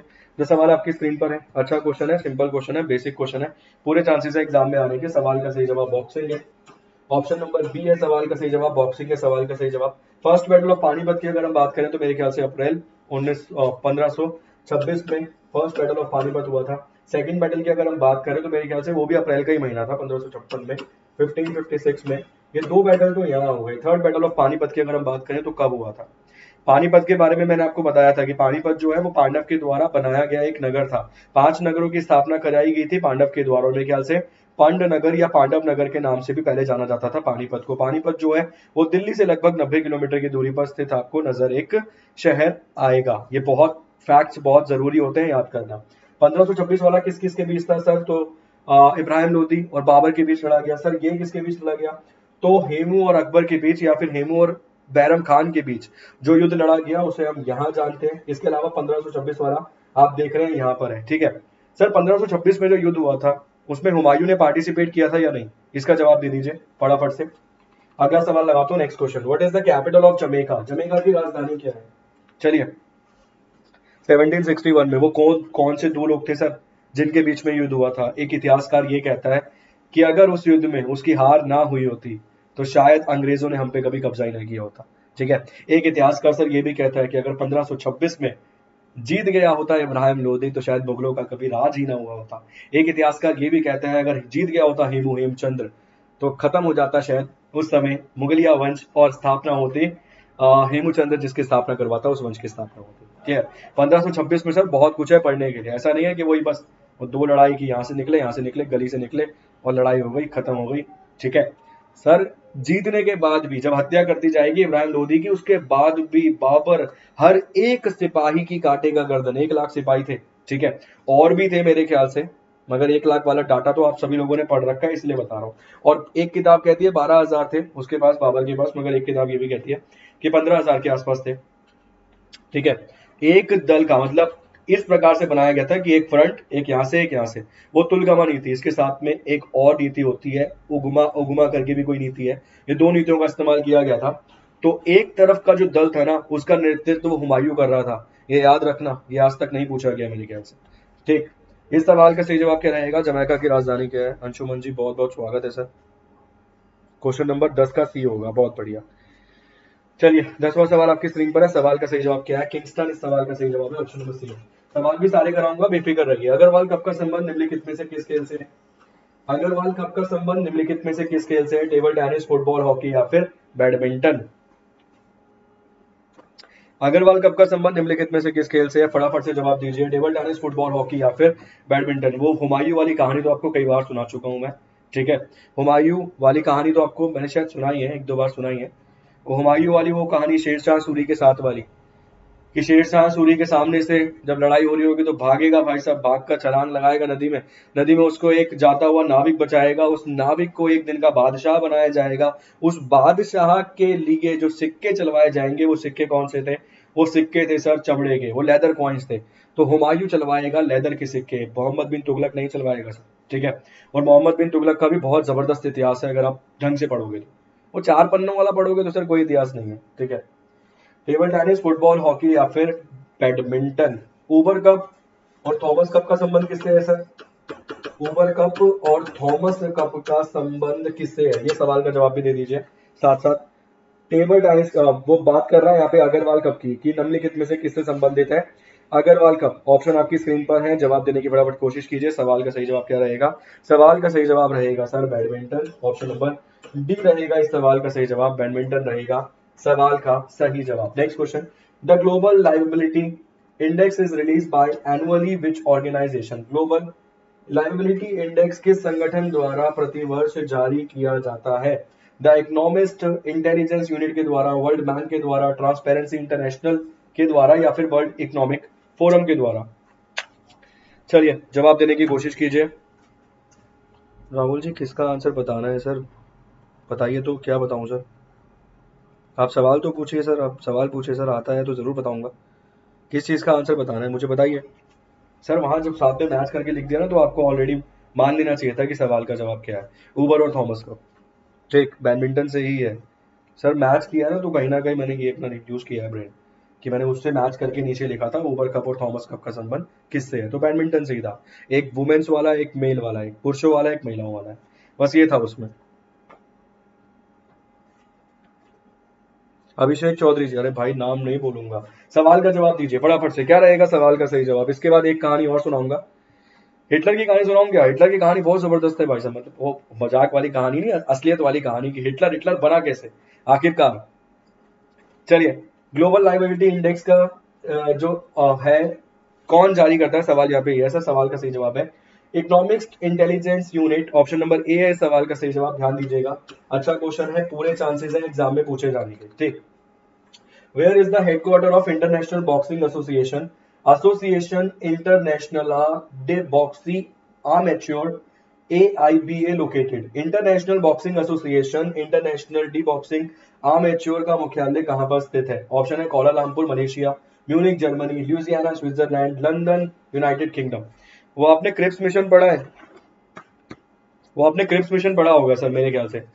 क्रिप्स मिशन पता है, मतलब रैंडमली जब हम लोग पढ़ाते हैं तो सर ऐसे पढ़ाते हैं 1942 में 1942 में भारत आएगा क्रिप्स मिशन। उस क्रिप्स मिशन को हम मना कर देंगे, उस क्रिप्स मिशन को हम मना कर देंगे, कांग्रेस उसे मना कर देगी और महात्मा गांधी उसके अगेंस्ट में एक वर्ड देंगे पोस्ट डेटेड चेक। और पोस्ट डेटेड चेक तो कई बार हम ही रैपिडली बोल देते हैं कि सर उसका मतलब था कि डेट निकल गई। सर डेट निकल नहीं थी, उसका मतलब है कि आगे की तारीख दे रहे हो बहुत, ठीक है। एक तो पोस्ट डेटेड चेक का अर्थ ये है कि आप बहुत आगे की तारीख दे रहे हो, वो आगे की तारीख नहीं चाहिए। इसके अलावा सर क्रिप्स मिशन आके 5 प्रस्ताव रखता है, एक प्रस्ताव नहीं रखता, केवल 5 प्रस्ताव रखता है सर। उसमें वो ये भी बोलता है कि हम बनवा देंगे आपका संविधान, आपके लोगों के द्वारा ही बनवा देंगे संविधान, मगर सर जो एक कंडीशन वो रखता है ना वो खराब थी, मगर उस कंडीशन पे आगे जाकर कैबिनेट मिशन में भी काम होगा। एक कंडीशन वो ये रखता है कि जिस भी प्रांत को अलग होना है वो अलग हो सकता है अपनी मर्जी से। भारत चाहे तो भारत कॉमनवेल्थ से अलग हो सकता है, मतलब हमसे आजाद हो सकता है, कोई दिक्कत नहीं है। आजादी का भी उसमें था प्रस्ताव, मगर उसमें ये भी था कि अलग देश बनाना चाहे कोई भी इसमें से राज्य प्रांत तो बना सकता है। ये वाला प्रस्ताव पे आकर अकड़ी थी सर बात, ठीक है। इसीलिए गांधी जी ने मना कर दिया था। और सर मैंने जितना पढ़ा है तो वो पोस्ट डेटेड चेक का था, आप समझ जाना। और उसके बाद शायद पंडित जवाहरलाल नेहरू टिप्पणी भी करते हैं कि post dated cheque by a bank corrupt bank, मतलब जो बैंक ऑलरेडी दिवालिया हो चुका है, इस प्रकार की टिप्पणी भी की जाती है। तो क्रिप्स मिशन के बारे में भी अगर आप समझना चाहेंगे तो और विस्तार से बात कर सकते हैं कहानी के तरीके से ही। सवाल का सही जवाब सर ल्यूजियाना स्विट्जरलैंड है। ऑप्शन नंबर सी है सवाल का सही जवाब, ल्यूजियाना स्विट्जरलैंड। इस सवाल का सही जवाब सर दिल्ली पुलिस के लिए कराओ। सर दिल्ली पुलिस के लिए हो जाएगा आपका। दिल्ली पुलिस में सर वो अगर आप पुराने विद्यार्थी हो तो आप जानते होंगे कि दिल्ली पुलिस में कितना पढ़ा है सर, कितने सिलेक्ट हुए दिल्ली पुलिस में। Minsk is the capital of which country whose currency is rouble, name the country. Minsk देश की राजधानी है जिसकी मुद्रा रूबल है, देश का नाम बताइए क्या है। गुवेना, बेलारूस, इथोपिया, डेनमार्क। क्या रहेगा सवाल का सही जवाब, जवाब देने की कोशिश कीजिए। गुवेना, बेलारूस, इथोपिया या फिर डेनमार्क। एक सवाल आपने सुना होगा सर, सवाल बहुत बार आया है एग्जाम में कि वो पहला व्यक्ति कौन था जिसने पाकिस्तान शब्द का इस्तेमाल किया। वो पहला व्यक्ति कौन था जिसने ये पाकिस्तान शब्द का इस्तेमाल किया। सर वो जो पहला व्यक्ति था ना वो लंदन में बैठा था, कैम्ब्रिज में। वो व्यक्ति लंदन, मतलब वो व्यक्ति कैम्ब्रिज का स्टूडेंट था। कैम्ब्रिज का स्टूडेंट रहते हुए उसने पत्रिका मतलब पोस्टर्स छपवाए और उस पोस्टर्स में ये मांग करी कि वी नीड और we demand a other country, हम एक आजाद देश की मांग करते हैं जिस देश को हम पाकिस्तान के रूप में जानेंगे। और 1939 के आसपास तक ये मांग करता रहा। उसके बाद मोहम्मद अली जिन्ना ने 1940 में जाकर ये मांग करी है, जब उन्होंने नाम दिया है पाकिस्तान। ये जो पाकिस्तान था इसकी स्पेलिंग को बदल दिया गया था, उस स्पेलिंग को क्या रखा गया, उस स्पेलिंग को रखा गया पाकिस्तान। तो रहमत अली कौन थे सर, स्टूडेंट थे एक, ठीक है, एक विद्यार्थी थे, एक स्टूडेंट थे, ये नहीं है कि कोई पॉलिटिशियन थे रहमत अली। सवाल का सही जवाब बेलारूस है। Minsk is the capital of which country whose currency is rouble. Rouble आपको एक कंट्री की और मिल जाएगी जिसकी राजधानी आपको मॉस्को नजर आएगी, जो कंट्री आप रशिया के नाम से जानते हो। रशिया कब बना सर, रशिया बनेगा 31 दिसंबर 1991 को, जब USSR union Soviet socialist Republic को 15 भागों में तोड़ दिया जाएगा। तो सबसे बड़ा देश कौन सा बनेगा, सबसे बड़ा देश बनेगा सर रशिया। एशिया की भी लार्जेस्ट अकॉर्डिंग टू एरिया सबसे बड़ी कंट्री रशिया है, और वर्ल्ड की भी आपको रशिया मिल जाएगी। रशिया या यूएसएसआर का अगर आप इतिहास वर्ल्ड वॉर 2 में पढ़ना चाहते हैं तो सर स्टालिन और हिटलर के संबंधों को आपको समझना पड़ेगा, क्योंकि हिटलर को बहुत बेहतरीन दोस्त मानते थे स्टालिन, मगर कहीं ना कहीं हिटलर नाराज हुआ बहुत सारी वजहों को लेकर स्टालिन से, और कहीं ना कहीं उसका यह भी मानना था कि स्टालिन भी जीतते हुए चल रहे हैं, हिटलर भी जीतते हुए चल रहे हैं, इसीलिए आक्रमण कर दिया अपने ही एक मित्र के देश पे जिसका नाम था यूएसएसआर। स्टालिन पर आक्रमण कर दिया, भेज दी अपनी सेना, मगर स्टालिन को अंत तक इस बात पर यकीन नहीं हुआ था कि हिटलर उन पर आक्रमण कर सकता है। क्लियर। अगला सवाल, नेक्स्ट क्वेश्चन स्क्रीन पर है। नमगेन, करियाला, भगत, हैस, Raas island are some of the traditional dance of which state. ये नमगन, करियाला, भगत, रास हिनलैंड किस राज्य के मुख्य पारंपरिक लोक नृत्य हैं। उड़ीसा, गुजरात, बिहार या फिर हिमाचल प्रदेश। क्या रहेगा सवाल का सही जवाब, चलिए।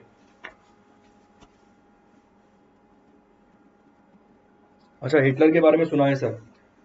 सर देखिए हिटलर का ना, मैं वो पुराना वाला तो इतिहास अभी लेकर नहीं जाऊंगा, मगर सर हिटलर का ना बिल्कुल कॉन्सेप्ट क्लियर था। हिटलर का मानना यही था कि भाई साहब जो हमारी बेइज्जती हुई है ना वर्ल्ड वॉर प्रथम में, उसका बदला लेगा, ठीक है।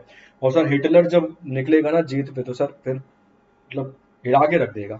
बस हिटलर में ना आपको मतलब जो स्टार्टिंग का कॉन्सेप्ट है और बीच और फर्स्ट है और लास्ट है वो पढ़ने की आवश्यकता है। बीच में जिस देशों पे कब्जा करेगा उन पे कोई जाने की आपको इतनी नीड नहीं है, मुझे नहीं लगता, ठीक है।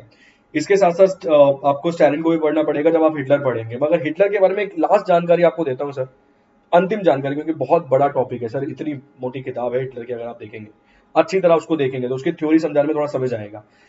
कई किताबें ये कहती हैं कि सर हिटलर ने खुद को शूट कर लिया था, इवन मैं भी यही कहूंगा सर। तारीख थी 30 अप्रैल 1945, हिटलर ने अपने आप को गोली मार ली थी। हिटलर आया, हिटलर बैठा, अपने सभी जो भी उनके साथ मीटिंग करने वाले थे उनके साथ 2.5 घंटे लंबी, मतलब 2.5 घंटे लंबी मीटिंग करी।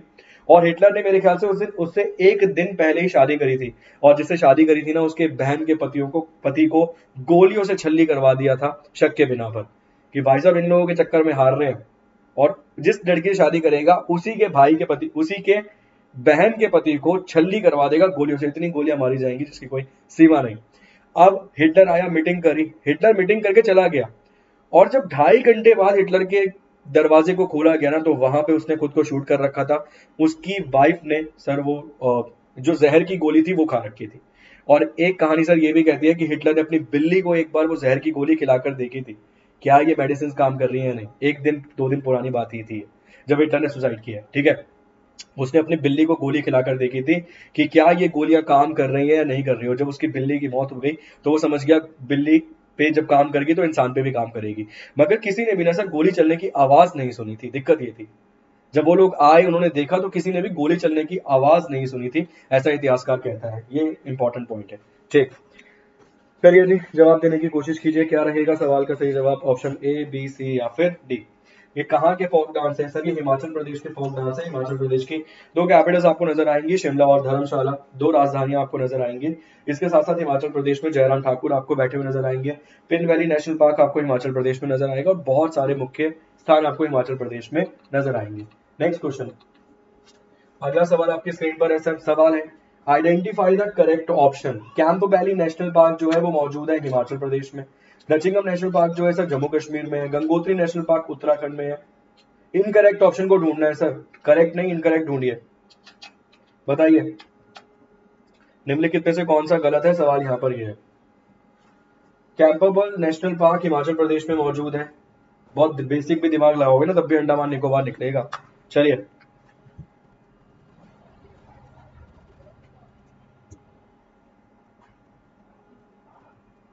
सर उसे कहाँ मारा था, घर पे सर। वो जब जिस भी बिल्डिंग में अपनी मौजूद था, वो घर था, ऑफिस था, जहां वो रहता था, मतलब वो घर ही होगा, ठीक है ना, जहां वो रहता था वहीं उसने सर खुद को शूट कर लिया था, इतिहासकार ये कहते हैं। मगर मैंने आपको उसके पीछे का भी बैकग्राउंड समझा दिया कि कैसे कैसे उसने क्या प्लानिंग करी थी, क्या सोचा था, ठीक है।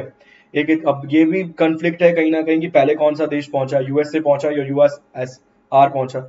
ये भी कंफ्लिक्ट है सर कि पहले कौन सा देश पहुंचा। मगर स्टालिन पहले पहुंचा था, स्टालिन ने इमारतों पर झंडे लगवा दिए थे यूएसएसआर के। तो ये चीजें भी आपको याद रखनी पड़ेंगी। बहुत जबरदस्त इतिहास है सर, वर्ल्ड वॉर 2 पढ़ेंगे ना आपको बहुत बेहतरीन लगेगा। कूदा ही नहीं था अमेरिका, तो अमेरिका तो लास्ट तक कूदा ही नहीं था सर। अमेरिका को ये था पढ़ना ही नहीं है बेकार के पछड़े में। मगर जब अमेरिका के एक सिविलियन जो जा रहा था जहाज पानी का, उस पर गलती से आक्रमण हो गया, उसके बाद अमेरिका कूदा था। और अमेरिका जब कूदा तो पूरा का पूरा रुख ही बदल गया। जापान ने अपने बहुत बड़ी टोली भेजी थी सर लड़ने के लिए, कब्जा करने के लिए ऑस्ट्रेलिया को, पूरे के पूरे ऑस्ट्रेलिया को कब्जाने के लिए टोली भेजी थी। मगर अमेरिका अपनी नेवल शिप के साथ वहीं, अपनी नेवी के साथ वहीं मौजूद था, और ऑस्ट्रेलिया की जो नेवी थी वो भी वहां मौजूद थी। बहुत जबरदस्त हार होगी वहां पे, और बहुत भीषण युद्ध होगा, बहुत भीषण लड़ाई होगी, बहुत ज्यादा नुकसान होगा जापान को उस लड़ाई में, ठीक है। उसके बाद भी जापान नहीं मानता, सब कुछ खत्म होने के बाद भी जापान माना नहीं था। पर्ल हार्बर का जो आक्रमण हुआ उसके बाद, और मैंने आपको पढ़ाया था कि रूजावेल्ट मिलेंगे आपको पहले बैठे हुए, तो रूजावेल्ट ने शुरू करवाया, रूजावेल्ट कूदे, और हेनरी ट्रूमैन के पास एक पत्र लिखा हुआ आएगा जिसमें लिखा हुआ था बच्चे जन्म ले चुके हैं। बच्चों का मतलब बॉम्ब की बात कर रहे थे वो। फिर बॉम्ब ड्रॉप किया गया हिरोशिमा और नागासाकी पे। नागासाकी पे नहीं गिराना था, ओसाका पे गिराना था, मगर कोई जगह नहीं मिली। मतलब दूसरी जगह जो थी वो नागासाकी कर रखी थी डिसाइड। सवाल का सही जवाब ऑप्शन नंबर ए है सर। ये गलत मैच कर रखा है, बाकी सभी सही मैच कर रखे हैं। ये कहाँ मौजूद है सर, कैंपबेल नेशनल पार्क मौजूद है अंडमान और निकोबार द्वीप समूह में। नेक्स्ट क्वेश्चन, अगला सवाल, which Indian city known for the multipurpose Pataliputra sports stadium. कौन सा भारतीय शहर शहर बहुउद्देशीय पाटलिपुत्रा स्पोर्ट्स स्टेडियम के लिए जाना जाता है। पुणे, पटना, गुवाहाटी या फिर गोरखपुर। चलिए, क्या रहेगा सवाल का सही जवाब। यूएसए पर जापान ने अटैक किया, बहुत बढ़िया जी। वो पर्ल हार्बर वाला अटैक बता रहा हूँ मैं आपको, वही। पुणे, पटना, गुवाहाटी या फिर Gorakhpur? Option number A, B, C या फिर डी। सर किसी एक व्यक्ति की ये जो सनक रहती है ना, उससे ही पनपते हैं सर ऐसे युद्ध। चाहे प्रथम विश्व युद्ध को आप देख लीजिए, चाहे द्वितीय विश्व युद्ध को देख लीजिए। जब ज्यादा शक्तिशाली तरीके से लोग राज करेंगे ना उस तरीके से, तो दिक्कत होती है। जब हर कंट्री को अपनी कंट्री मान लिया जाएगा। क्या रहेगा सवाल का सही जवाब? आप बेसिक सवाल है, सवाल का सही जवाब पटना बिहार है। बिहार में आपको एक सासाराम में आपको एक मकबरा मिल जाएगा। किसका? शेरशाह सूरी का। बहुत बहुत इंपॉर्टेंट व्यक्ति है वो भी, अगर इतिहास पढ़ेंगे। शेरशाह सूरी की मौत कैसे हुई थी? तो कालिंजर के युद्ध में कहे पार्टिसिपेट करने, भाई साहब तोप का गोला चलाया, तोप का गोला लगकर कालिंजर के दीवार पर, वॉल पर, दीवार पर लगकर वापिस आया। जहां खड़े हुए थे वहां बारूद था, बारूद रखा हुआ था, उस बारूद पे आके गिरा, विस्फोट हुआ और मौत हो गई शेरशाह सूरी की। ये था शेरशाह सूरी का छोटा सा इतिहास। Next question, where is the headquarter of international fund for agriculture development based? ये जो कृषि विकास के लिए अंतरराष्ट्रीय कोष का मुख्यालय है, ये कहां पर मौजूद है? सिंगापुर, पेरिस, रोम या फिर ल्यूजियाना? चलिए, एग्रीकल्चर डेवलपमेंट ये जो बेस्ड है कहां पर मौजूद है? सवाल यहाँ पर ये है। अगला सवाल आपकी स्क्रीन पर है, नेक्स्ट क्वेश्चन आपकी स्क्रीन पर है। जिस भी राज्य में पहुंचते हो ना, उस राज्य का जो भी इतिहास है एक बार जरा रिपीट कर लिया करो। फटाफट से रिपीट कर लोगे ना सर तो दिक्कत नहीं रहेगी, वरना फिर आगे जाके समस्या बनती ही है कि यार क्या था वहां का इतिहास, क्या नहीं था। चलिए, इंटरनेशनल फंड फॉर एग्रीकल्चर, इसका हेडक्वार्टर कहां पर मौजूद है? सर इसका हेडक्वार्टर मौजूद है कहां पर? सिंगापुर, पेरिस, रोम या फिर लास्ट ऑप्शन है ल्यूजियाना। सवाल का सही जवाब है रोम, इटली। ठीक है, इटली में कौन बैठा हुआ था उस टाइम? रोम, इटली में कौन बैठा हुआ था वर्ल्ड वॉर सेकंड में?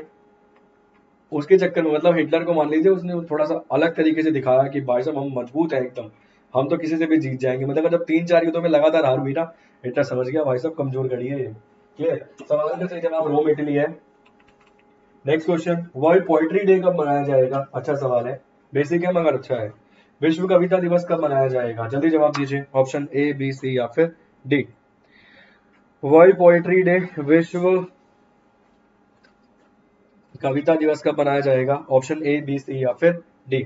क्या रहेगा सवाल का सही जवाब? सर सालाना ये मनाया जाएगा 21 मार्च को, 21 मार्च को वर्ल्ड पोएट्री डे मनाया जाएगा। अब थोड़ा सा रैपिड तरीके से ले रहा हूँ, ठीक है। नेक्स्ट क्वेश्चन, अगला सवाल है, cue, jigger, break pot, in lock, hazard, cannon, screw, scratch, this sports terms are often used in which of game? कतर, जिगर, ब्रेकपॉट, इन लॉक, खतरा, डिब्बे, क्यू, स्क्रैच, ये खेल शब्द अक्सर किस खेल में उपयोग किए जाते हैं? सारे के सारे एक ही खेल से संबंधित हैं, बस ये बता दीजिए वो खेल कौन सा है। चलिए जी, फटाफट से जवाब देने की कोशिश कीजिए, क्या रहेगा सवाल का सही जवाब? अच्छा इंपॉर्टेंट क्वेश्चन है, बहुत सारे चांसेस हैं पूछे जाने के एग्जाम में।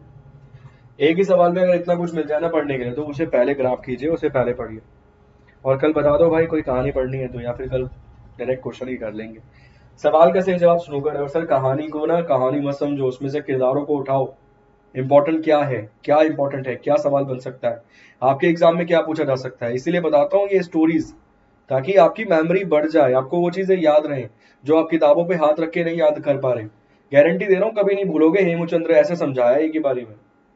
सवाल का सही जवाब स्नूकर है। स्नूकर कौन खेलते हैं? जिस हम जाने पहचाने खिलाड़ी की बात करें, वो स्नूकर वाली गेम है भाई जो तुम खेलते हो अपने फोन में, वो टेबल पे जो बॉल्स रखी होती है, स्टिक से तुम मार के डालते हो बॉल्स में, वो वाली गेम स्नूकर। ठीक है, ये आपको नजर आएंगे पंकज अडवाणी खेलते हुए। पंकज अडवाणी साहब को सर राजीव गांधी खेल रत्न से अगर सम्मानित किया गया था तो कब किया गया था? सवाल ये है। सवाल का सही जवाब स्नूकर है। एक क्वेश्चन आपके लिए होमवर्क है, लास्ट वाला, ये पट्टा Chitra is a traditional art form of which Indian state? पट्टा चित्रा किस भारतीय राज्य का एक पारंपरिक कला रूप है? बता दीजिए, 10 सवाल बचे, सारे करा दूं क्या सर? क्या रोल था सर? शुरू ही उन्होंने करवाया था, हिटलर ने ही शुरू करवाया सर सेकंड वर्ल्ड वॉर, और दो ये वाली मंशा से कि भाई विस्तारवादी नीति। आपको याद होगा हमारे देश के प्रधानमंत्री ने कुछ समय पहले एक शब्द का इस्तेमाल किया था कि विस्तारवादी जो नीति है वो कहीं ना कहीं खतरे में डालेगी संप्रभुता को भी और बहुत सारी चीजों को। ठीक है, विस्तारवादी नीति मतलब सब कुछ अपना, हर आसपास की सभी चीजें अपनी, ये विस्तारवादी नीति की बात कर रहे हैं। सवाल बाकी और करवा दूं सर? 10 क्वेश्चंस बचे हैं, या फिर कल कर ले एज पर योर रिक्वायरमेंट, जैसा आप लोग बेहतर समझे। 10 क्वेश्चंस बचे हैं, करवा देता हूं, ठीक है। जी, बहुत बढ़िया, जवाब देने की कोशिश कीजिए। 21वां सवाल आपकी स्क्रीन पर है, 21st क्वेश्चन आपकी स्क्रीन पर है। मैं करवा ही देता हूँ यार, स्लाइड बनाना वेस्ट हो जाती है फिर। फटाफट से जवाब देने की कोशिश कीजिए। सवाल आपकी स्क्रीन पर है, ऑप्शन ए, बी, सी या फिर डी। ये जो पट्टा चित्र है, निम्नलिखित में से संबंध किस खेल से है? सवाल यहाँ पर किस चीज से है? सवाल यहाँ पर ये है, ट्रेडिशनल फॉर्म है, ट्रेडिशनल आर्ट फॉर्म है, किससे संबंधित है ये ट्रेडिशनल आर्ट फॉर्म? सवाल यहाँ पर ये। ऑप्शन आपकी स्क्रीन पर है, कर्नाटका, राजस्थान, उड़ीसा और तमिलनाडु। क्या रहेगा सवाल का सही जवाब? मेरे ख्याल से ये क्वेश्चन आपको पहले भी पढ़ाया होगा, अगर डेली बेसिस पर आप मेरी क्लासेस करते हैं तो जरूर आपको दिखा होगा सवाल। ठीक है, बहुत बढ़िया। सवाल का सही जवाब क्या है सर? सवाल का सही जवाब उड़ीसा है, ऑप्शन नंबर सी है सवाल का सही जवाब। एक युद्ध बताया था आपको, कलिंग का युद्ध, अशोक वाला। वो कलिंग का युद्ध कब लड़ा गया था, कहाँ लड़ा गया था और किस जगह लड़ा गया था, ये बता दीजिए। अशोक कलिंग युद्ध, कलिंग वॉर, पता है ना? ईयर बता दीजिए सर, कंफ्लिक्ट रहता है ईयर में भी, जो कंफ्लिक्ट वाले दोनों बता दीजिए आप, मुझे कोई प्रॉब्लम नहीं है। और मुझे आप प्लेस बता दीजिए, वो जगह कौन सी थी जहाँ पे कलिंग का युद्ध लड़ा गया था। एक बहुत ही बड़ा युद्ध, इतिहास के पन्नों में अगर उठा के देखोगे तो आप। सवाल का सही जवाब उड़ीसा है। उड़ीसा में आपको नवीन पटनायक बैठे हुए नजर आएंगे। उड़ीसा की राजधानी भुवनेश्वर है। भुवनेश्वर भारत का पहला शहर है जिसमें 100% वैक्सीनेट कर दिया गया 18% से 18 वर्ष की आयु से ज्यादा के लोगों को। सर मैंने शहर बोला है, राज्य नहीं बोला। राज्य हिमाचल प्रदेश है। Clear? Next question, Golconda fort Bharat में कहां पर मौजूद है? ये गोलकोंडा फोर्ट जो है कहां पर मौजूद है? राजस्थान, कर्नाटका, बिहार या फिर हरियाणा? बहुत बेसिक सवाल है, बहुत ही बेसिक। गोलकोंडा फोर्ट भारत में कहां पर मौजूद है? सवाल यहाँ पर यह है, राजस्थान, कर्नाटका, बिहार या फिर हरियाणा। अगर गोलकोंडा को पढ़ना चाहते हो ना सर आप, तो मलिक काफूर को पढ़िए एक बार उठा के, अलाउद्दीन खिलजी को पढ़िए एक बार उठा के, तो गोलकोंडा का इतिहास आपको थोड़ा सा और बेहतर रूप में समझ आएगा। ठीक है, जब आप मलिक काफूर को पढ़ेंगे। मलिक काफूर वही व्यक्ति सर जिसे 1000 दिनार देकर खरीदा गया था और उसे 1000 दिनारी के नाम से भी जाना गया। अलाउद्दीन खिलजी का ही सेनापति, सीजीएल में पूछा गया सवाल है कि अलाउद्दीन खिलजी का सेनापति कौन था? विद्यार्थी कंफ्यूज था वहां, सेनापति पता नहीं था। तो मलिक काफूर था अलाउद्दीन खिलजी का सेनापति, और जब जाएगा विजय यात्रा करेगा, साउथ की तरफ जाएगा, तो जाकर वहां पे समुद्र देखेगा, समुद्र देखकर कहेगा ये है सिकंदर महान। दूसरे सिकंदर महान बोला जाएगा उसके बाद अलेक्जेंडर, सेकंड अलेक्जेंडर। किसे? अलाउद्दीन खिलजी को। अलाउद्दीन खिलजी ने अपने जीवन काल में सबसे पहले जोहार होते हुए कहां देखा था? मैंने आपको समझाया था, जो जोहार है और सती प्रथा है, दोनों अलग अलग प्रकार की चीजें हैं। ठीक है, तो अलाउद्दीन खिलजी ने अपने जीवन काल में सबसे पहले जोहार होते हुए कहां देखा था? इसके अलावा दो व्यक्ति ऐसे मिलेंगे समुद्र वाले, एक अकबर भी मिलेगा सर। अकबर जब जाएगा गुजरात अभियान पर, तो वहां जाकर वो भी समुद्र देखेगा। क्लियर? और वहां सबसे पहले पुर्तगालियों से भेंट होगी अकबर की, ये भी याद रखना। सवाल का सही जवाब कर्नाटका है। बहुत बेसिक सवाल है, मेरे ख्याल से आप इजीली ही जवाब दे सकते हैं। Next question, which state is popular for the folk dance of Chhau? ये जो लोक नृत्य है चाहू, कौन से भारतीय राज्य में ये करा जाता है चाहू नाम का लोक नृत्य? चलिए, केवल आंसर देने से ही काम नहीं चलता, प्लीज पूरी चीज, पूरी कहानी रिपीट कर लिया कीजिए। जिस भी राज्य में पहुंचते हो उसी टाइम उसको पूरा घुमा लो दिमाग में। ठीक है, तभी नौकरी लगेगी जी, ऐसे इतनी आसान नहीं है नौकरी लगना। अगला सवाल आपकी स्क्रीन पर है, which state is popular for the folk dance of Chhau? Option है झारखंड, त्रिपुरा, राजस्थान या फिर मिजोरम। अगर त्रिपुरा के संदर्भ में हम बात करें तो भारत और बांग्लादेश के बीच जो सीमा लगती है उसको हम क्या कहते हैं? रेड क्लिफ लाइन के नाम से भी जानते हैं।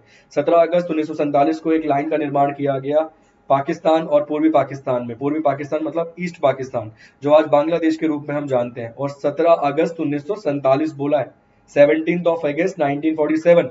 जिस व्यक्ति ने वो लाइन बनवाई थी उसका नाम ही रेड क्लिफ था, इसीलिए उसके नाम पे लाइन पड़ गई red Cliff line.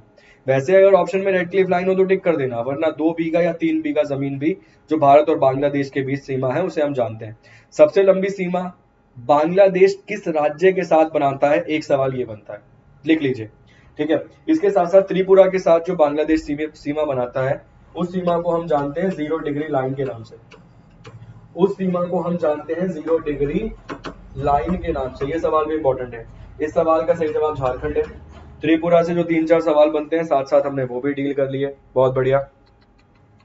Next question, where is the headquarter of United Nations framework convention on climate change located? जलवायु परिवर्तन पर संयुक्त राष्ट्र फ्रेमवर्क कन्वेंशन का मुख्यालय कहां पर मौजूद है? ऑप्शन है पेरिस फ्रांस, ऑप्शन है न्यूयॉर्क, ऑप्शन है मॉस्को, ऑप्शन है बॉन जर्मनी। चलिए, 0 डिग्री वाला पॉइंट क्लियर हो गया। सबसे लंबी जो सीमा है सर, मैं ये नहीं पूछ रहा हूँ कि भारत किसके साथ सबसे लंबी सीमा बनाता है, कौन सी वाली, समुद्री नहीं, जमीनी सीमा। समुद्री श्रीलंका के साथ बनाएगा, जमीनी किसके साथ बनाएगा, जमीनी बनाएगा अपनी बांग्लादेश के साथ 4096.1 स्क्वायर किलोमीटर। क्लियर। मैं सवाल ये पूछ रहा हूँ कि भारत का वो कौन सा राज्य है जो बांग्लादेश के साथ सबसे लंबी सीमा बनाता है। अलग प्रकार का सवाल पूछ रहा हूँ, सेम नहीं पूछ रहा हूँ, उसको डील कर लो फटाफट से। चलिए जी, इस सवाल का सही जवाब क्या है, सवाल का सही जवाब बॉर्न जर्मनी है। ऑप्शन नंबर डी है सवाल का सही जवाब, बॉर्न जर्मनी है इस क्वेश्चन का सही answer. Jnanpith award is a award for the excellence in the field of, हाल फिलहाल में किसे दिया गया है, रिसेंटली किसे दिया गया है, एक तो ये बता दीजिए मुझे। फर्स्ट किसे दिया गया था सर, एक ये बता दीजिए मुझे। बहुत बेसिक है सर, शंकर कुरूप नाम के व्यक्ति मिलेंगे, अगर नहीं बता दो, ठीक है, फर्स्ट वाला बता रहा हूँ तो फिर थोड़ा मुश्किल बताइए आप। फर्स्ट फीमेल कौन थी जिन्हें दिया गया था, फर्स्ट पर्सन कौन थे जिन्हें दिया गया था, फर्स्ट फीमेल कौन थी जिन्हें दिया गया था, किस क्षेत्र में दिया जाता है। आप सभी लोग जानते हैं भारत के संविधान में लिखी हुई 22 भाषाओं में दिया जाने वाला पुरस्कार ये है, ठीक है। किसके लिए दिया जाता है ये बता दीजिए बस। बेसिक सवाल है, बिल्कुल ही बेसिक सवाल है। लिटरेचर, साहित्य, बहुत बढ़िया।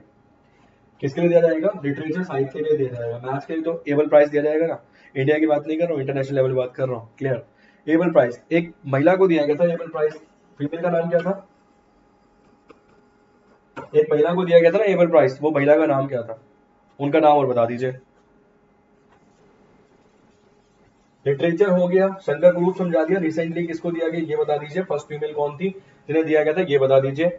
मैथमेटिक्स में दिया जाता है जो सबसे बड़ा पुरस्कार, जिसे मैथमेटिक्स का नोबेल भी आप बोल सकते हो, एबल प्राइज मैंने बता दिया, ठीक है। एक फीमेल को दिया गया था 2018-19 के आसपास, उनका नाम बता दीजिए। एक सवाल ये बता दीजिए, नोट डाउन करके चलो, नहीं पता तो नोट डाउन करके चलो।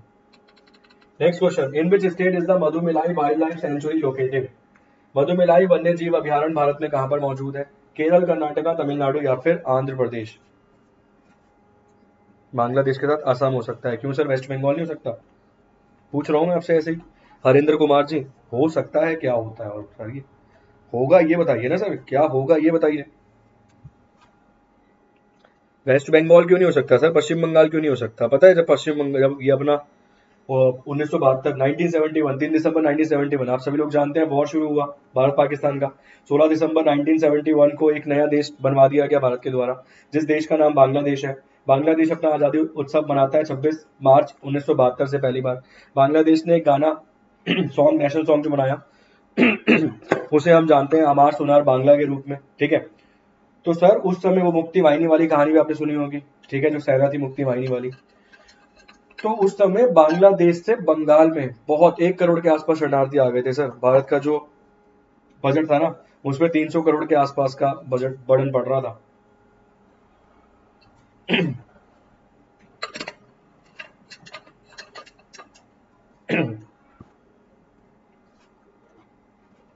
चलिए जी, सवाल का जवाब देने की कोशिश कीजिए। Mudumalai wild life sanctuary Bharat में कहाँ मौजूद है। सवाल का सही जवाब तमिलनाडु है, बहुत बढ़िया। ऑप्शन नंबर सी है सवाल का सही जवाब, तमिलनाडु सवाल का सही जवाब है। Next question, what is the capital and currency of Palau. ये जो पलुआ है ना, इसकी राजधानी और मुद्रा क्या है, सवाल यहाँ पर ये है। चलिए 27 क्वेश्चन है, पलुआ की राजधानी और मुद्रा क्या है। मैनकोक, मैनकोक डॉलर, ऑस्ट्रियन गुरेनी, अपिया ताला दकर और फ्रांक, क्या होगा सवाल का सही जवाब। ऑसिनीशियन, गुआर्निया, अपिया ताला, ताकर फ्रांक या फिर मैलाकेक डॉलर, क्या रहेगा सवाल का सही जवाब। ये पलुआ की क्या रहेगी भाई। अगला सवाल आपकी स्क्रीन पर है।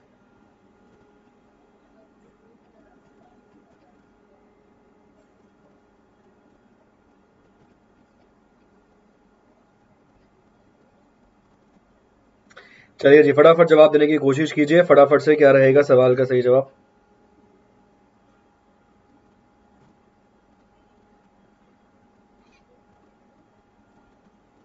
वैसे मेरे ख्याल से ना, जैसे हरिंदर जी बोल रहे हैं कि असम के साथ, जितना मेरे को अंदाजा है हरिंदर जी, कि बांग्लादेश के साथ भारत कुल मिला के कितनी लंबी सीमा साझा करता है, 4096.1 स्क्वायर किलोमीटर, इतनी लंबी साझा करता है। और मेरे ख्याल से सर इसमें से ना, जो लगभग 2200 किलोमीटर के आसपास, अप्रोक्सीमेट आइडिया दे रहा हूँ, 2200 किलोमीटर के आसपास जो सीमा है ना हरिंदर जी, वो केवल साझा करता है वेस्ट बंगाल बांग्लादेश के साथ। तो आप समझ सकते होंगे सर कि आसान नहीं हो सकता। उम्मीद करूंगा आपको आपके सवाल का सही जवाब मिल गया होगा। दिक्कत नहीं है कोई भी, अगर आपको नहीं आता तो फिर हम हैं भाई बताने के लिए, उसमें क्या समस्या है। इस सवाल का सही जवाब ऑप्शन नंबर ए है, मैलाकॉव डॉलर। ऑप्शन नंबर ए सवाल का सही जवाब है। नेक्स्ट क्वेश्चन लाते हैं फटाफट से। Where in India is the Inder Qila national park located? ये जो इंदर किला नेशनल पार्क है वो भारत में कहां पर मौजूद है? इंदर किला नेशनल पार्क भारत में कहां पर मौजूद है? सवाल आपकी स्क्रीन पर है, फटाफट से धुआंधार तरीके से जवाब देने की कीजिए कोशिश। इंदर किला नेशनल पार्क भारत में कहां पर मौजूद है? उड़ीसा, छत्तीसगढ़, उत्तराखंड या फिर हिमाचल प्रदेश? इंदर किला national park, option A, B, C या फिर डी, क्या रहेगा सवाल का सही जवाब? फटाफट से जवाब देने की कोशिश कीजिए। सर वो रहीम के दोहे पढ़े हैं आप लोगों ने स्कूल में, क्लास में? जो हम भाई स्कूल जाते थे रहीम के दोहे पढ़ते थे ना, वो रहीम कौन थे सर? एक बार जरा बताना फटाफट कमेंट करके। जो आपने रहीम के दोहे पढ़े होंगे बहुत जबरदस्त सर, मतलब मंत्र मुक्त कर देने वाले ऐसे दोहे आपने पढ़े होंगे, वो रहीम थे कौन? और इंदर किला नेशनल पार्क कहां पर मौजूद है? सर हिमाचल प्रदेश में मौजूद है। ठीक, ऑप्शन नंबर डी रहेगा सवाल का सही जवाब। एचपी रहेगा सवाल का सही जवाब। ये जो रहीम थे, आपने रहीम के दोहे पढ़े होंगे, ये रहीम थे कौन सर? ये बता दीजिए मुझे। नेक्स्ट क्वेश्चन, रूप Singh stadium is located in which part of India? चलिए, रूप सिंह स्टेडियम भारत में कहां पर मौजूद है? क्या रहेगा सवाल का सही जवाब? फटाफट दीजिए।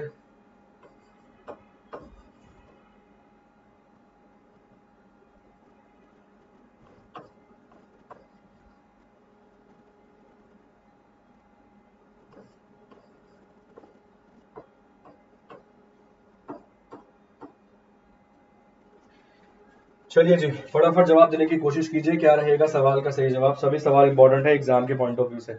रूप सिंह स्टेडियम भारत में कहां पर मौजूद है?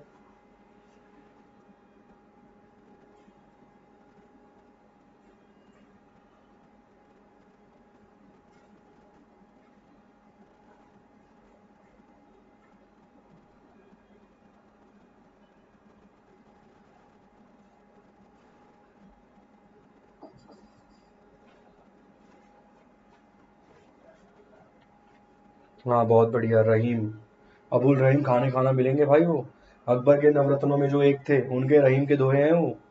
ठीक है, पढ़ लेते हो मगर हमें ये नहीं पता होता सर किसका है क्या है और क्यों हम पढ़ रहे हैं, हमें कहीं पता ही नहीं होती चीजें। अबुल रहीम खाने खाना वो अकबर के नवरत्नों में से जो एक था, उसके मिलेंगे आपको। ठीक, चलिए, रूप सिंह स्टेडियम भारत में कहां पर मौजूद है? सर रूप सिंह स्टेडियम मौजूद है अपना ग्वालियर मध्य प्रदेश में। ऑप्शन नंबर बी है सवाल का सही जवाब। इंपॉर्टेंट क्वेश्चन है ये भी। और लास्ट क्वेश्चन है आज की क्लास का, which of the following cities is situated on the bank of Krishna नदी? निम्नलिखित में से कौन सा शहर कृष्णा नदी के तट पर स्थित है? मदुरई, होस्पत, विजयवाड़ा या फिर तिरुचपल्ली? चलिए, निम्नलिखित में से वो कौन सा शहर है जो निम्नलिखित में से कृष्णा नदी के तट पर मौजूद है? ऑप्शन आपकी स्क्रीन पर है, फटाफट जवाब देने की कोशिश कीजिए। अकबर के नवरत्न थे, बहुत बढ़िया, आपको पढ़ाया था विमला जी, जबरदस्त। मतलब मैं आपको, मेरे को नहीं पता आपको शायद पहले से पता था या नहीं पता था, मगर जब आप पढ़ोगे ना ये देखो इन चीजों से कितना फायदा हुआ है हमें, स्टोरीज से भी हमें कितना फायदा हुआ है। मैं पूरी की पूरी पॉलिटी पढ़ा दूंगा सर खड़े होकर स्टोरी में, पूरा का पूरा संविधान, मतलब मेकिंग ऑफ कॉन्स्टिट्यूशन, पूरा का पूरा संविधान। मगर टाइम चाहिए सर अच्छा खासा मुझे पढ़ाने के लिए, क्योंकि एक एक व्यक्ति पढ़ाना पड़ेगा मुझे। जब मैं संविधान पढ़ाऊंगा तो एक एक व्यक्ति, एक एक पर्सन की इंपॉर्टेंस पढ़ानी पड़ेगी। मोहम्मद अली जिन्ना भी पढ़ाना पड़ेगा थोड़ा सा अब तो उसमें, ठीक है, कि उनकी क्या डिमांड थी, वो क्या मांगते थे, वो क्या बोलते थे। जब 1945 में चुनाव हुए तो 40-40% बांट दी गई सीटें, 20% छोड़ दी गई सिखों के लिए और अन्य जो लोग थे उनके लिए। तो ये सब चीजें कन्फ्लिक्ट है, ये सब चीजें पढ़नी पड़ेंगी। सवाल का सही जवाब सर विजयवाड़ा है। विजयवाड़ा में भारत का 25वां हाईकोर्ट मौजूद है। ठीक है, विजयवाड़ा आपको आंध्र प्रदेश में मिलेगा। सवाल का सही जवाब विजयवाड़ा है। विजयवाड़ा में भारत का 25वां हाईकोर्ट भी नजर आएगा, ये भी याद रखना। अभी अमरावती में शिफ्ट नहीं किया क्योंकि अमरावती तो खुद 2022 में बनकर तैयार होनी है। ठीक, उम्मीद करूंगा सवाल आपको समझ आ गया होगा। ठीक है जी, किस नदी के निम्नलिखित में से कौन सा शहर कृष्णा नदी के किनारे पर मौजूद है? सवाल यहाँ पर ये है, ऑप्शन आपकी स्क्रीन पर थे। सवाल का सही जवाब क्या रहेगा सर? सवाल का सही जवाब रहेगा यहाँ पे ऑप्शन नंबर सी रहेगा सवाल का सही जवाब, विजयवाड़ा रहेगा इस सवाल का सही जवाब। डी वाले गलत है। चलिए जी, ये था आपका लास्ट सवाल, ये आप देख सकते हैं रिपोर्ट एंड विन। यदि आपको लगता है कि भाई कोई आपको असंवेदनशील कंटेंट पढ़ा रहा है तो उसे आप रिपोर्ट कर सकते हैं और विन कर सकते हैं बहुत सारे प्राइजेस। साथ के साथ क्लास को लाइक जरूर कर देना सर, शेयर जरूर कर देना, चैनल को सब्सक्राइब कर देना, बेल आइकन को जरूर दबा देना सर, घंटी का बटन जरूर बजा देना। और पीडीएफ में आपको शेयर कर दूंगा। और मैं पूरी कोशिश करता हूँ अपनी तरफ से कि एक छोटी सी 1 सवा 1 घंटे की क्लास में सर केवल यहाँ लिखे हुए क्वेश्चन ही आपको ना समझाऊं, मैं आपको और भी बहुत सारी चीजें समझा दूं जो आपके एग्जाम में पूछे जाने वाली है। जैसे मैंने आपको कहीं ना कहीं पानीपत के युद्ध के बारे में बताया, प्रथम द्वितीय सेकंड तृतीय तक आपको पहुंचा दिया, 1771 तक। ये सभी चीजें आपके एग्जाम में आएंगी। हुमायूं के बारे में जिक्र हुआ, शेरशाह सूरी के बारे में जिक्र हुआ, शिवाजी महाराज की पूरी जो कोंडाना का किला था उसकी पूरी कहानी आपको समझा दी। इसके अलावा मैंने आज दोपहर जो 3 बजे क्लास हुई थी उस क्लास में आपको तैराइन के द्वितीय युद्ध के बारे में बताया था कि किस प्रकार से वो युद्ध की पृष्ठभूमि रखी गई, क्या था युद्ध, कौन थे चंद्र बरदायु, कैसे हत्या हुई चंद्र बरदायु की, मतलब कैसे उन्होंने खुद को मार लिया, आत्महत्या कर ली, कहां पर ले जाया गया था पृथ्वीराज चौहान तृतीय को, किससे शादी करी थी, किसका पुतला बनाया, किससे शादी करी वो महिला ने जो जयचंद की बेटी थी।